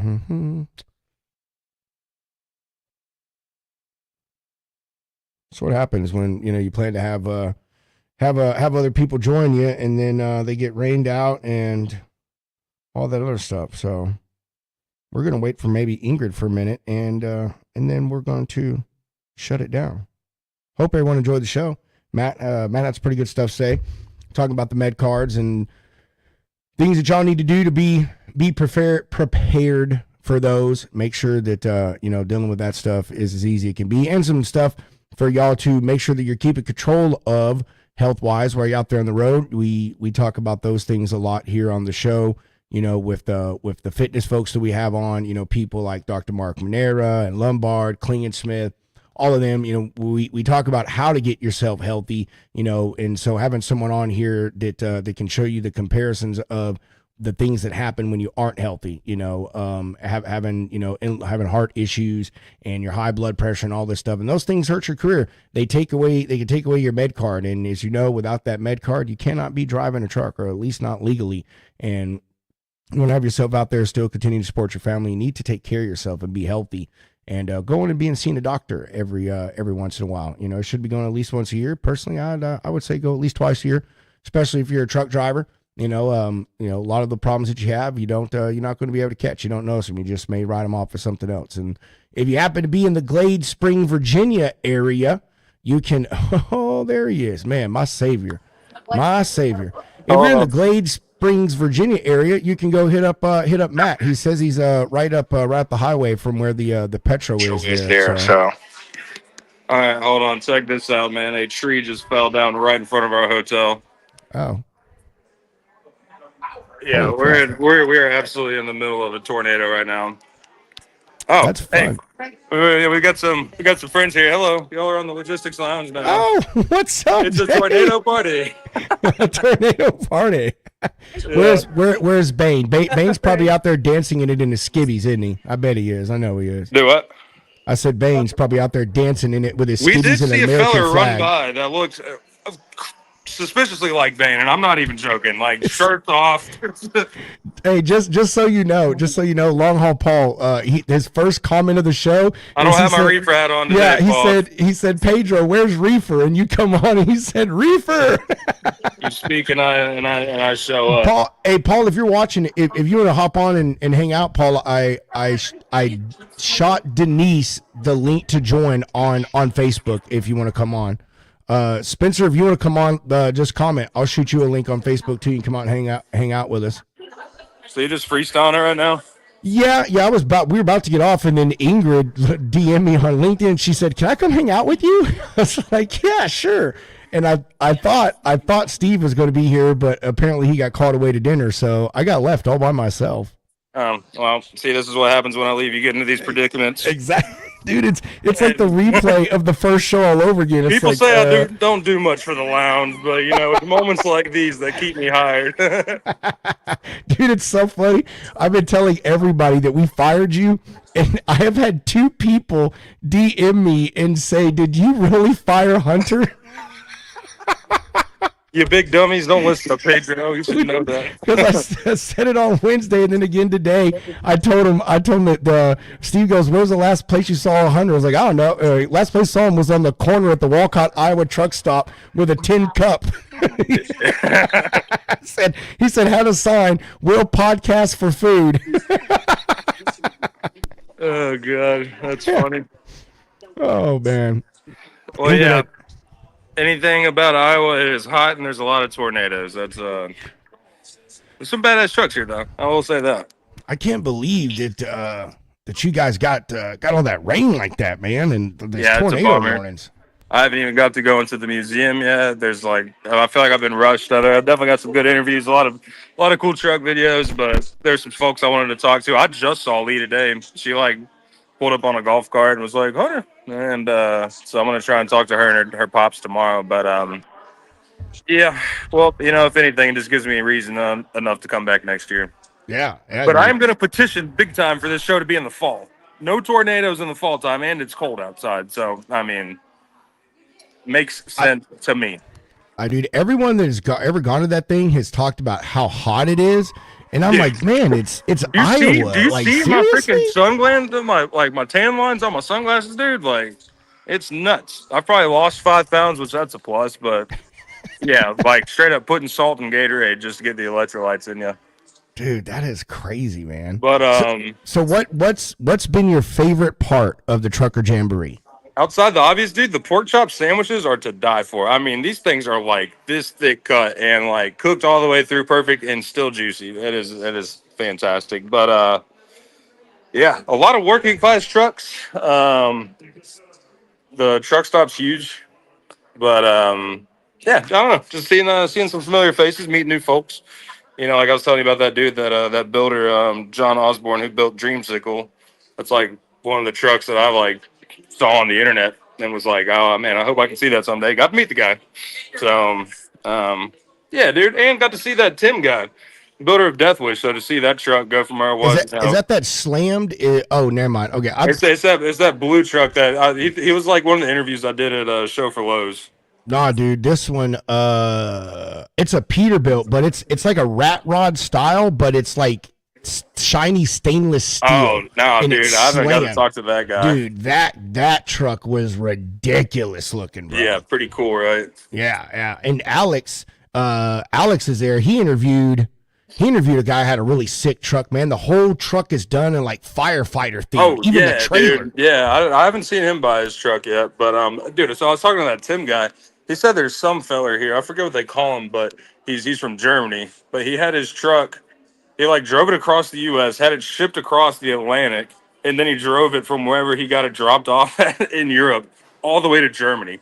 He has 4.5 million miles underneath his belt. So that's the caliber of drivers. Yeah, that's the caliber of drivers you got here. So hey, Paul, I'm gonna send it to your personal Facebook, Paul, because I can't DM the one you're messaging from, but I'll send it to your personal Facebook Messenger right now, brother. Damn it. Hey, can you hear me? Yeah, bro, of course. Oh, so okay, do they have all of y'all downstairs because of this, or y'all just down there? No, I'm just choosing to be down here. I mean, there are a good bit of people down here right now, so. Did Nate and them do a freight movement event up there or no? Yeah, so it's freight movement. So we went live yesterday, and then today the Wi-Fi and stuff was just messing up. I highly suggested that he invested in Starlink, which I believe he is going to do. So, I'm going to take y'all up to my hotel room with me. I got to go get my AirPods, so I'm not bothering all these folks. But yeah, so freight movement's here. Trisha with MS Fuel Card Services. She's here. Oh, you gotta get the okay from her for us to email her. Like, I have her email because of Nate, but I don't know her, so I'm not gonna like just randomly send her an email. Yeah, I'll see her. She's not staying at the same hotel as us, but I'll. They're catching a lot of traction, man. I'm seeing a lot of their stuff pop up. So I like to have them on the show. There's definitely been a lot of folks that have come up to the booth to talk to her and see what they're all about. So that's what I want to have them on to talk to them about it, because they're catching a lot of traction. So where is Ingrid at? She's at home in Memphis. Is she on the show? Yeah, she said oh crap. I can DM it to Paul. Never mind, Paul. I can DM you thing. Oh, there he is right there. Mr. Paul. What's up, Paul? Hey guys. Man, it's so awesome to have you on here, brother. How are you doing? Well, I love your show. I love the the sense of wonder. It's not like you have all the answers. I don't claim to have all the answers. Let me turn off my other device. All right. Well, yeah. I appreciate the compliment, Paul. We don't never try to pretend to have the answers. We just try to have. Ooh, man, what is that? Pecan pie? That's apple pie and ice cream. Which my gosh. Yeah. That I don't mean to undermine your health discussion with that, but I'm home and Denise just brought this to me. And I'm gonna wait. I'm gonna wait on eating this out of respect for your show. Oh no, you can eat it, brother. We don't care. You go ahead and scarf it down. Enjoy yourself, Paul. That's the best part of being fit. You get to eat fat. There you go. I just did four flights of stairs, so I'm gonna find myself with slices of apple pie. Let me. Okay. Here I am. So how long are you home for, Paul? Well, I'm semi-retired now, so I'm in till Tuesday, and I'm going to crank out some articles for Overdrive Magazine, and I just did one on Clifton Parsley. Do you guys know Clifton? He's there at the show. I think Clifton. I know that name. I know that name. I don't know the face, but I know I've heard that name before. I want to say he's got that big 50-ton. Has he got the record? Yeah, the big 50-ton. The rotator. That's who it was. Someone was just talking to me about that person the other day. That's why I know who it was, because someone was. Is it black and green? Yeah. Oh yeah, no, it's right next to that fire truck, or the fire truck, Pedro. Yeah, well, he was at Large Cars Guitars too. He was the one. It was him and another one holding up the American flag when you entered Large Cars and Guitars too. But I don't know. I was talking to someone. Maybe it was on the show on Wednesday or something else. But they were talking about that guy and how we should have him come on the show. That like he knows a lot of people, been around the industry a long time, both as a tow truck stuff and driver and so forth, so on. So yeah, I got him on my short list of people to try to find a way or try to get in contact with. Well, if I see him by the truck, I'll say hello. The thing about trucking media is it's almost like a common trope that we create boogeymen. So the broker is a boogeyman. The tow truck operator is a boogeyman. But there's two sides to all that. He might go on a tow where he has to deploy 5 vehicles, do a bunch of EPA work, and then he finds out that the owner operator only has $5,000 worth of insurance for him, and so there's risk on both sides, and that's the story I think needs to be told. Yeah, you're 100% correct there, Paul. And I like the way you put that, and because we seem to make like these, in a sense, mythological monsters and stuff. Yeah, out of each other in this industry, and it's weird. Bobby, I would have you come on, but Steven said you kicked down the front door and told Steven, give me attention now. So whenever you stop wanting attention, Bobby, you can come hang out. And Bobby McGee said hi, Paul. No, Bobby, I've been hot. Well, anyway, and you know, that's kind of the stories that I feel that we try to tell, Paul. You know, I mean, I'm a broker, but but most people who watch the show would probably never know that, because I don't ever really talk about broker stuff, man. I'm a driver at heart, you know, and I think those are where some of the best stories are, is the driver perspective. But you know, there is the risk associated with all sides, you know, just like you were saying. And you know, we kind of got to get down to the truth of that stuff. And Hunter and I try to bring on everyone here so everyone can put out their side and kind of do away with those misconceptions that we have of each other, and not feeling like we can approach and talk to the other side and have good conversations, and you know, maybe inevitably even make a difference in an industry that we all can agree sorely is in need of some change right now. Yeah, and you know, to your point, one of my very best friends in the world is a broker. He, Brian Hardman of Fulmer Brothers, he got me my record deal, where I had, because he knew the guy over at Laughing Hyena, and so I had CDs and all the truck stops because of a freight broker who pulled strings for me.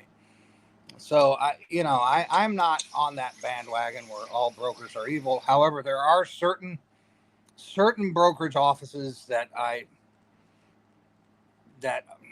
think give all the brokers a bad name that I will not mention. All right. Well, we don't mention them either, because we don't like giving them free advertisement. Well, Ingrid, we're waiting on you. Paul, Ingrid says hi in the chat, and she'll be back in a minute. She said she'll be back in a minute. Awesome. Thank you. So, but yeah, we don't mention them either, because like I said, we don't like to give them any free media. Spencer, I muted you, bro, just so you know, because we could hear the background noise real bad. So before you talk, you're gonna have to unmute yourself. But you know, I try to be one of those brokers, Paul, that I try to dispel those rumors and misconceptions about us. You know, I joke a lot. I joked at the beginning of the show about how I spent my day ripping off carriers and taking 50% margins. But I do that because I think it's funny, because it's such a lie. You know, like, that is in no way the norm of what a broker makes. And you know, we're just in that situation, I think, where the few have screwed it up for the many, in my opinion, personally. Yeah, I may be transitioning into some office works, and I'm probably not on the broker side, but I have had an opportunity to be a broker. It's not easy work. I mean, you know, especially if it's all on you to go make that check. So I've been in sales before. I was in a previous life, I was a stockbroker. I was not a great stockbroker. Ergo, I am now an over-the-road truck driver. But you know, when you're relying on commission sales to support yourself, it's an emotional roller coaster. You're not lying there. And, you know, I mean, that is a difficult part of it. And, you know, I think that, or to me, some of the other difficult parts of it is being a former driver myself. And although I was never an owner operator, I had tons of friends who are owner operator. I almost made the jump myself a few times. I just never could gather up the intestinal fortitude for myself to take that risk. But I say that to say, you know, another hard part about being a broker is doing people wrong when you don't want to, or you don't want to. And what I mean by that is here's an example. I was talking to a friend of mine yesterday about a load that I had coming out of Florida. It was stupid. It was a dumb load. It was like 3 pallets, and it was going over into Georgia, and I ended up paying this guy 95 cents a mile for this load. Like, it was dumb. I mean, and funny enough, that was full truckload rate coming out of Georgia, was 95 cents a mile for these 2 pallets. And the guy was like, dude, how can you justify that? It's like, I can't justify it. I honestly can't. The only way that I can say that is why I had to do it is because all of the rate data that I have that I can provide to the shipper and that what every other broker on the planet's going to provide to the shipper, said that's the going rate. And if I try to ask for more than what the rate or the data says, the shipper's just going to tell me to screw off, and they're just going to go find someone that can move for 94 cents a mile. And to me, that's one of the harder parts, honestly, is having to do good business, but in your heart, you know that it's honestly not good business. And I don't mean that from, being purposely misleading or being a bad person. You just, as someone who knows what the numbers are out there to run a truck, and, knowing that I just made someone put their truck down the road for what I'm pretty sure is less than what it costs for that truck to run, that can also be a difficult thing to deal with every day as well. At least for me. I'm sure a lot of brokers don't care, and hate to say it, in the end, I'm going to do what I got to do to support my family too, but it can be a very hard pill to swallow. Yeah. I know I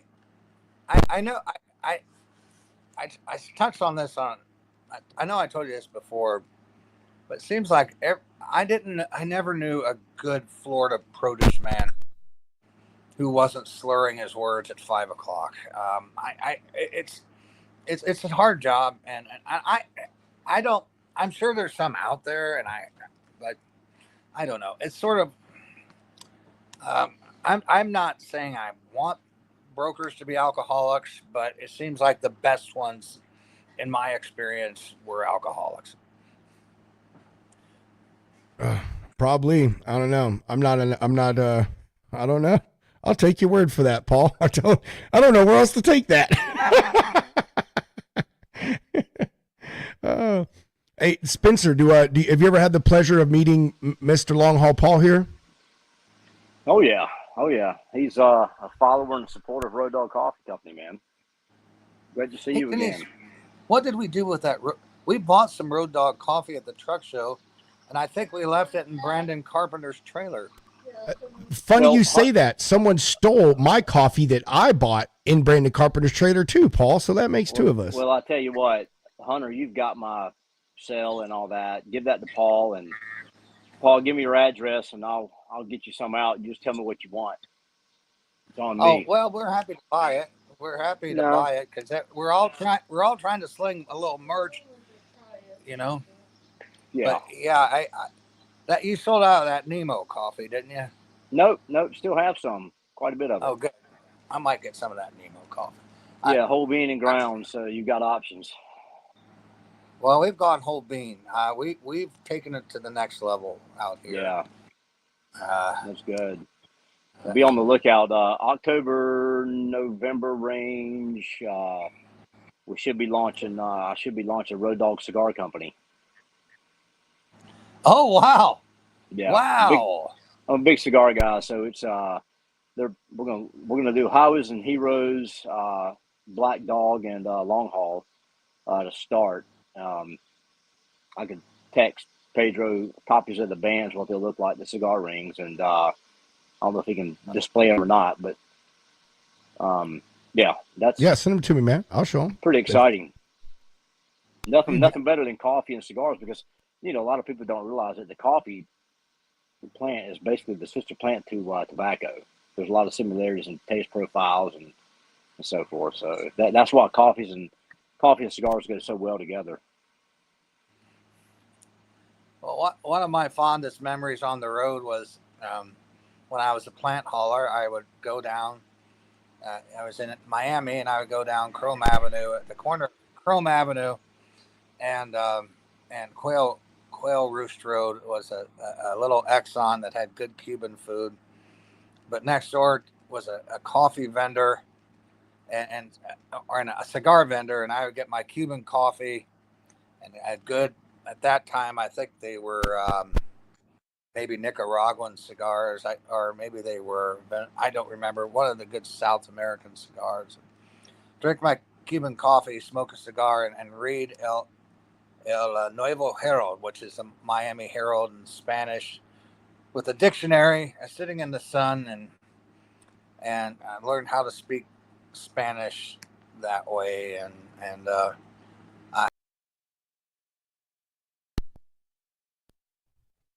darn it, he hit back. He hit back on his phone. He was probably answering a text. Everybody does it. Everybody does it. We lost Hound. I don't know what Spencer's doing. Oh, there you are. Yeah, I'm here. Hey, I I'm just not the got him. most technology savvy guy, but I can figure that out. I sent you. I just texted you a picture of the cigar rings. I got What they it, look brother. like. I'm about to They I got to look upload pretty them sick. to one thing on my So computer and then download them again. they'll be Dominican. They're not going to be Nicaraguan. They'll be DR cigars because Wow. the Dominican soil is pretty much the closest thing you can get to Cuban soil. Cool. Now, how much money do you think someone had to spend to figure that out, Spencer? Figure what out? that the Dominican soil is as close as you could get to Cuban soil. Well, I don't know, but that's what I'm saying. You know, like think about someone had to spend a ridiculous amount of money to make that comparison between those soils. Well, a lot of your Cuban cigar folks that kind of bailed out on Cuba and left because of all the issues, kind of migrated to the DR. I mean, some went to Nicaragua. I'm not saying that Cuban cigars don't have some of the characteristics of Nicaraguan tobacco, because it's more Nicaraguan tobacco is typically a little, more peppery tasting. But the DR is kind of your closest thing to Cuban tobacco. So did like you talking about these cigars? So you're having to match some of the lines of coffee. Now, are you making them trying to match like flavor profile as well, or did you just pick a couple and say, we're gonna throw these three together here? So Black Dog is obviously going to be a Maduro, strong and bold, kind of like the coffee. And we're kind of on the fence with the other two because they're medium roast coffees. So I don't know if we'll do Long Haul as a Connecticut and Highways and Heroes as a Corojo wrapper. We're kind of still toying around with that one, but definitely Black Dog will be a Maduro. Oh yeah, dude. I would definitely try one, man. I have not I haven't had a good cigar. I haven't had a good cigar in a while. Matter of fact, I say that. I had a pretty decent cigar with my son on Christmas, but the last amazing cigar I actually had with a friend of mine that was here in town this week, and it was an authentic Cuban cigar. He went overseas. I don't know, some years back. I don't know if it was still when the war was going on. It might have been, but whatever. He went overseas, and when he came back, he flew through Germany, and he had a 14-hour layover. So they all left and went and hung out. And you can bring them into America, you just can't buy them here. Right. So right. he bought a shit ton of Cuban cigars, put them in his bag, and then mailed the rest of them here to America. And man, we literally smoked Cuban cigars like twice a week for months. Yeah. But those things were good. I'm not going. Everyone hypes them Cubans up, and I thought it was a bunch of BS. But I can say like they're a dang good tasting cigar, and it wasn't nothing special. It was just a regular old Cuban cigar, man. Mm-hmm. Well, I'll tell you a little insight. So there's not a lot of Puro left in Cuba. And Puro is like the pure Cuban tobacco. It's and that's why a lot of people, when you get into Cuban, there's some brands that still kind of hold to the original, heritage of Cuban cigars, the taste and all that, like Cohiba. The Bahique is one of my favorites, but that thing is like extremely expensive. But a lot of people don't know, but the Chinese own 51% of the Cuban tobacco market.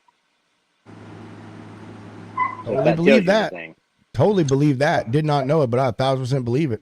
I mean, look at all the farmland they're buying up here in America. But let's not put on our tinfoil hats. That's not this. We're not doing that this show. No, but the cigars. I mean, cigars are really big in Asia. I mean, it's a big. Are they big really over there? Oh God, yeah. Yeah. Well, I know they smoke like damn chimneys over there. So I guess I Yeah. mean I didn't know with cigars they smoke cigars like that too though. They smoke cigars.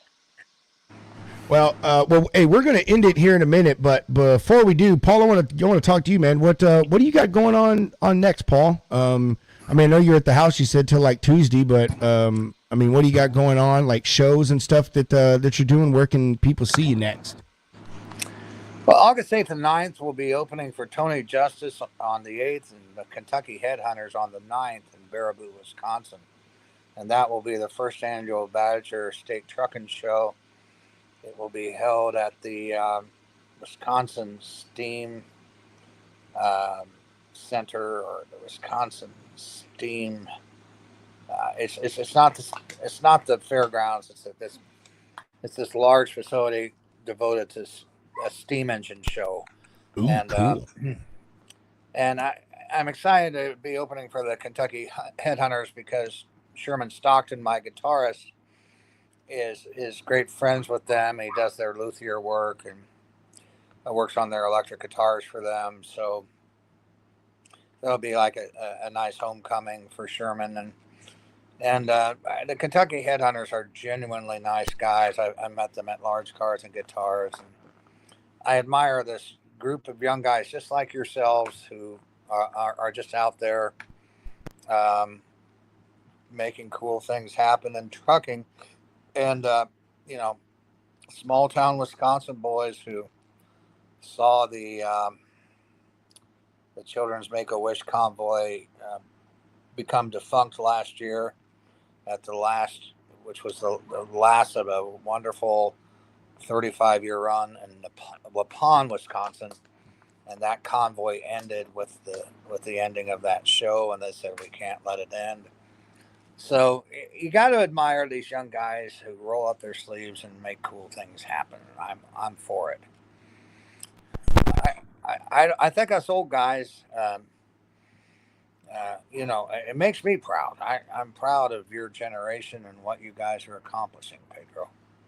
Well, I appreciate it, Paul, man. And I think I don't know who it was we had the conversation with. I can't remember if it was on the show or if it was at a show, but we were talking about this could be the last real generation of truckers, like my kids' or my kids, I mean, the way the industry is going with all the technology and autonomous trucks and EVs and yada, yada, blah, blah, blah, blah, blah. There's not that brotherhood camaraderie out there anymore. People don't look at it as a real career. And just this industry as a whole, I'll just say logistics, like it is intriguing. It is interesting. There are so many different facets to this. And, I'm glad that my generation is starting to take more of a proactive approach to it. And even the younger one, Texas Trucking Show, Paul, I met a 20-year-old kid that he's a truck driver here in Texas. He only drives interstate, but he's been driving since he's 18 and he owns his own truck. And he's just waiting until he turns 21 so he can go OTR. Tobias, if you're watching, man, shout out to you. But a great kid, just, wants to be out there doing his thing. And so hopefully that does continue. And I appreciate that your generation sees it, Paul, because, to me, it was your generation is what, made trucking kind of the, and I lost him again. He keeps hitting that back button. I know that's exactly what he's doing. I'll just wait till he gets back. And we'll just sit here. Spencer.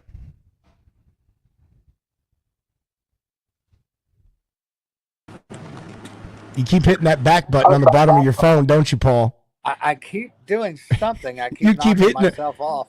Yeah, you keep hitting the back button. I do it all the time too. And you on the bottom of your phone, if you hit the back button, for some reason it exits out of it. It's so weird. Yeah, I know.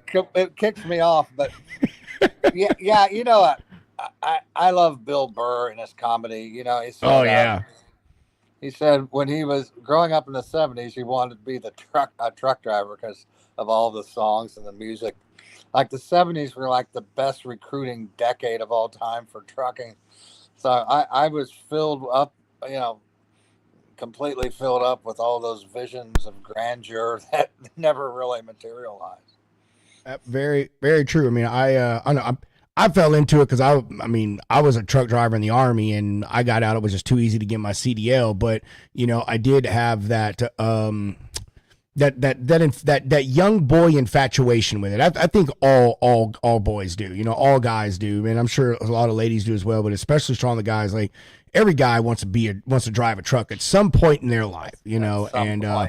Yeah, they do, man. I mean, it's a thing. I mean, even my 18-year-old son now, he's thinking about his career path and the things he wants to do. And one of the things he continuously talks about is being a driver. And I'm like, man, I love that. But like, it's not going to be here for you like it was for me, like it's just probably not. So, but yeah, I loved it too. Loved every moment of it. I hate that I'm not out there no more, but we have to keep it going. And these shows, that's why I talk about these truck shows a lot, Paul, and I think you'll back me on this, is that's why these truck shows, I think, are so important. And especially the ones that like Large Cars and Guitars, and the one you're going to in August with Tony, Truckers Jamboree, like those little smaller, intimate, local ones are even more important, because those are the ones that the smaller communities get to come out and see and be around trucks, talk to drivers, see the love that they have for their vehicles and all the work and effort they put into building them and still making them work every day out there earning money. And, I think that is the biggest recruitment tool that we have now, is these truck shows. And I think it's important that more people go to them and get a taste of this industry. Maybe you don't want to be a driver. Maybe you want to be a diesel mechanic. Hey, that's great. We need good diesel mechanics in the industry, or maybe, I don't know, maybe you do want to be a broker. Hey, we need good brokers in this industry too. So, I think these truck shows are a big part of this. And I hope that they continue to grow and we get more of them and they don't go away and more people go to them. Well, to your point, I did something at this last truck show in Indiana that I'd never done before. I brought my company issued cookie cutter Cascadia. It's a nice truck. It's a comfortable truck. It's a 2025. It rides smooth. They wanted me to do a late set, and I just wanted somewhere I could just crawl into and go to sleep. So we slept in the Freightliner that night, and everyone was cool with it. I mean, aesthetically, there's in all actuality, when you're right there in front of somebody and in the flesh, nobody's going to come up and talk about your plastic truck and your Tupperware torpedo and your turbine Suburban. Like everybody, there was no one there who went there to have a bad time. So, it's a lot of it, there's a certain ugliness online that you don't get when you show up in person, and which is all the more reason to show up in person. And you know what, I so agree with that, Paul. And you know what I think it is I think it's kind of maybe an unspoken thing or something, but I think people realize that the community's not going to deal with that crap in person. We're all there at these shows to have a good time and spread the love and joy that we have for industry and hang out with our brothers and sisters, and just have a good time. And no one's going to deal with your negativity coming there and shitting on someone because they have a plastic truck or they've only been driving for 6 months, even me as a broker, I have not once ever had someone act the wrong way to me when they find out that that's what I do as a profession, and so I think that's what it is. It's like, the real ones out there that care about the industry, that really care about this as a profession and love what they do every day and love the people that are involved with that. Like those bad apples are not going to come around because we're not going to deal with it, and I'm glad to see that. And in addition to the show, people like you, Paul, and like Tony, and Bill, rest in peace. We just lost him. You guys are also out there keeping the lifeblood alive for trucking, sharing your stories through your music and through just your stories. We hang out in Brandon's trailer just now. We're talking to you now and to hear the things that you guys have seen and done, gone through, the changes you've witnessed and the changes that you've been a part of and helped bring about. I think that you guys are a very, very large part of that as well. So as much as you may see my generation as a great thing and doing stuff, we're still down here looking up at your generation saying, wow, that's where we need to be. That's where this industry needs to stay at. And we need to find a way to keep it there. So we continue to have the stories like Paul says, and the people like Paul and Bill and Tony, and all these other good folks that are associated with this industry. Well, Bill was a wonderful guy, and I've seen him on the mountaintop. You know, when Bull Hauling dropped, and it was just getting 100,000 views an hour, and Bill's core thing was he wanted people to be proud that they were truck drivers. He didn't want to. He couldn't stand this thing of just this downtrodden. He wanted truck drivers to feel good about what they did, and he really meant that sincerely. That was something that was real to him. He wasn't just a platformaneer or whatever that word is. You know, he wasn't just a guy working a platform. That was his lifeblood. That's who he was. And I have something in common with you, Pedro. I heard on one of your recent shows that you used to work for McLean. Now, I was not a McLean driver, but I worked for JMC Restaurant Distribution out of Capel, Texas, and they were the sole distributors for CC's Pizza. So I made my living with a lift gate and a hand truck. Let's see, how many years? Well, altogether 5 years between two different companies, White Feather Farms. Well, it's probably more, 5 or 6 years. A lift gate and a hand cart. And I was in my 50s when I did that encore over there at CC's Pizza, and then there were 2 high-profile accidents, and they knew the company was taking on water, so they sold us out to a large fleet out of Arkansas, and that was the end of my time there. That is interesting, and I know the name of that company, and same thing. I did 5 years. I was at PFG for 2, and then I was at McLean for like 3.5. And I'll tell you, Paul, you probably ever agree with this. I haven't done every type of trucking, but I'll tell you that right there was the hardest trucking I ever did. Because boy, there ain't nothing like, you know, driving 300 miles and then getting out of the truck and unloading at a stop and then getting back in the truck, driving another 50 and like doing all of that. Like that was hard trucking. My wife used to tell me, she's like, I loved you being home every night, but you were a much better person and to be around and spend time with when you were OTR, because the time was more valuable. You know, when I was home every night with PFG McLean, I was just tired and I was grumpy and I hurt. And I was in my 20s when I did it. And I used to go to the gym 4 times a week and I still was in pain. That's hard trucking right there, man. I don't think them local P&D guys, they don't think they get the love and the gratification that they deserve. I was proud to be able to do it in my 50s, and it was really a heartbreaking thing when it went away. And I was not home every night, though. I was usually out 4.5 days, and then I had a pretty nice 2.5 day weekend. And I do remember it hurting. You'd have to sweep all the flour out, and you know we would deliver those 15-pound bags of flour, and like if you couldn't put 15 of them on a hand cart, you were not a hand. And I could, towards the end, I could do 21, and I'm pretty darn proud of that. But you know that's a lot of weight on those hand carts. I don't know if I could go back and do it now. I thought maybe it was probably a 5 to 7 year window once it went away that I could go back and do it, but I don't think I could now. It's funny you talk about that flour. So we had tests like that too. So at PFG, at least here with the one I worked out of in Temple, we used to deliver to Salt Lick Barbecue. And that was one of the first routes you did as a new driver. And what the test with that was is if you couldn't do at least 5 brisket boxes on your dolly and go down the ramp, then you probably weren't going to work out. And you think, 5 briskets, that's not that much. They were 105 pounds a piece.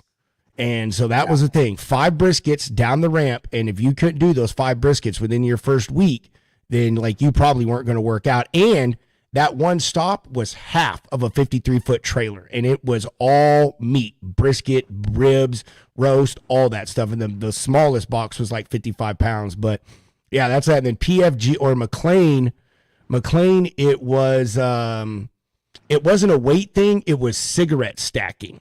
Like how if you could fit X amount of boxes of cigarettes on your dolly without dropping them, that's how you knew that they knew you were going to be a good driver, because almost every single stop got cigarettes, because that was McLean's big thing with C-stores, the one I worked at. So you had to be able to hustle cigarettes, and I think it was 12 boxes was a minimum that you wanted to be able to put on your dolly without them falling. And let me tell you what, a box of cigarettes holds like 50 cartons. So just imagine if you dropped 12 boxes of 50 cartons on the ground. It was not a fun day for you. So. You were always, did you ever have a lift gate, or were you always on ramps? No, we always did ramp. McLean had a few of the lift gate trucks, but none of the drivers wanted to deal with them because you had to park further away from buildings. And since we did a lot of key drops, we used to like to back right up to it and drop ramps in the door so people couldn't break in the truck and rob us. So a lot of the drivers didn't like using the lift gates. I could see, yeah, I see your point to that. I the lift gates were easier for me just on account of my knee, but when the lift gates didn't work, the ramps were our backup. I could hang with a ramp for a while if I had to, but yeah, if you've done that kind of work, it's sort of like having been in the military, you know, and you haven't been in the military. There's things you dealt with in the military that probably make your daily life comparatively easy today, and there's things that if you're a food service delivery driver, this OTR thing is just kind of easy, you know. Oh yeah, 100%. And when I left food service because I was trying to go to school and so I could get my degree to get out of the truck. And McLean, like, you bid on packages and routes, and so your schedule is set. So what you got is what you got, you know, like, we don't make any exceptions here. And I couldn't go to school and work at McLean. So I left there and went back over the road, because I was like, oh, well, you know, I'll drive my 11 hours. I can stop and I can, you know, do work after that. And that's what I did. So that's the only reason I left. But I agree with you, man.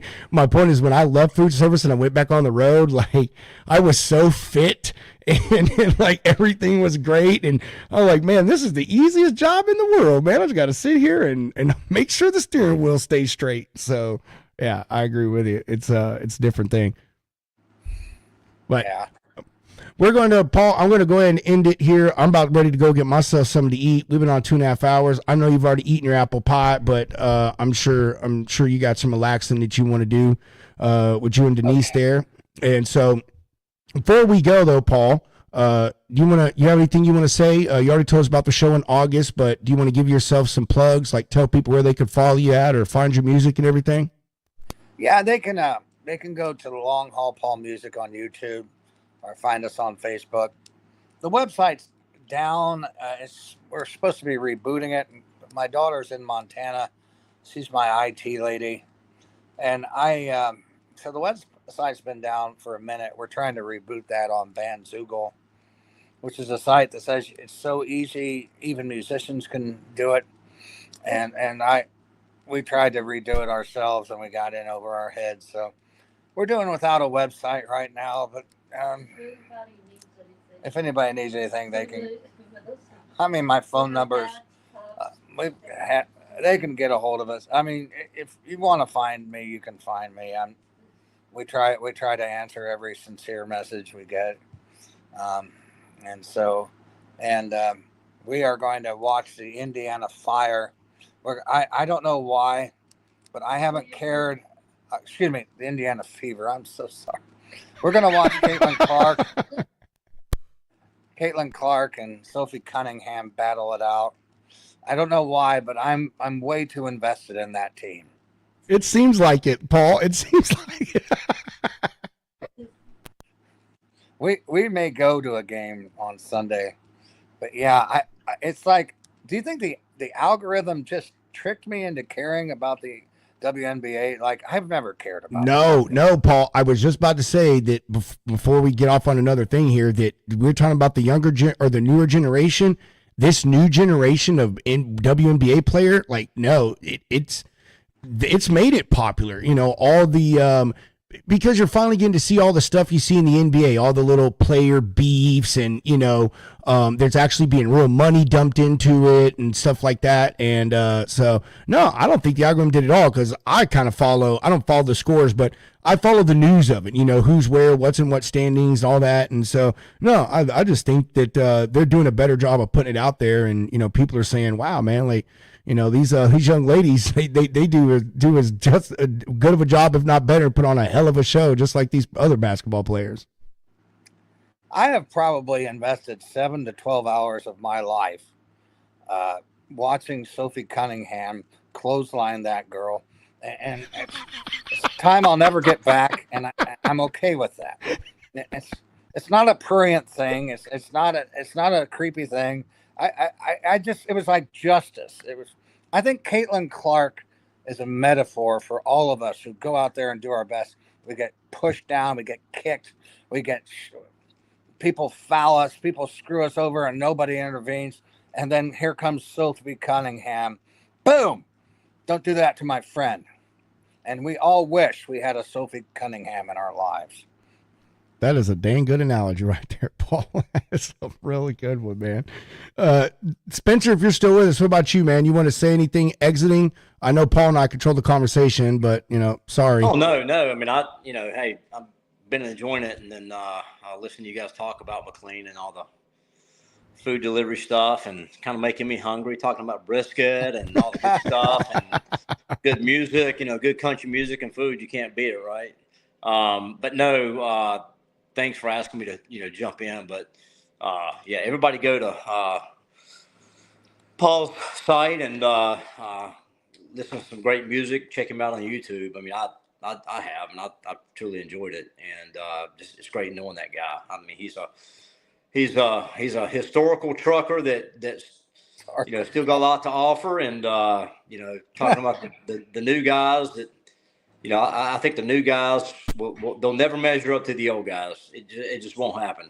It just won't happen. I don't see it. But listen, Spencer, Paul's still going to charge you for his autograph. Stop kissing his ass. He's still going to charge you for his autograph. Okay? No, I'm not, because I'm not going to charge you for coffee. But yeah, so you know, everybody support that, and love to have everybody support getting some coffee. You know, we give back, and it's roaddogcoffee.com, and go over there, and it's America's coffee that showcases the industry. Nobody else is doing it, you know, and you know, we need all the support we can get and all the love. So yeah, that's what I've got. The official coffee of the Logistics Lounge, Road Dog Coffee. My personal coffee. Yeah, man. RoadDogCoffee.com. That's right. Yes. It's your coffee for reasons across America too. So that's right. Spencer does a lot of good things. Road Dog Coffee does a hell of a lot of good things for this industry. So yes, please awesome. do. Wow. Yeah. Court and George can fill you in on that.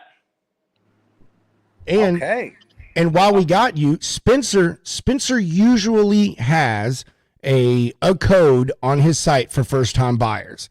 But if you don't see a code, you can go to logisticsloungeshow.com, go to the support tab, and we have all of our homies that own businesses on there, and they give us codes. Spencer is one of them. You go on there, click on the link that we have for him, and it's a 15% off your order with anything that you get from Road Dog Coffee. And we got a bunch of other people on there too. We got our buddy Van Brown. We got United Commercial Insurance, our friends over at Truck Parking Club. All of our regular sponsors have their codes on there. And if you want to be on our homie page, shoot us a message. Let us know. We'll be glad to add your icon on there. Give us a code. We don't get nothing from it. It's just our way to try to kind of give back and help show support to our friends. Yes, please do. Go follow Long Haul Paul everywhere. Like he said, he's on YouTube, Facebook.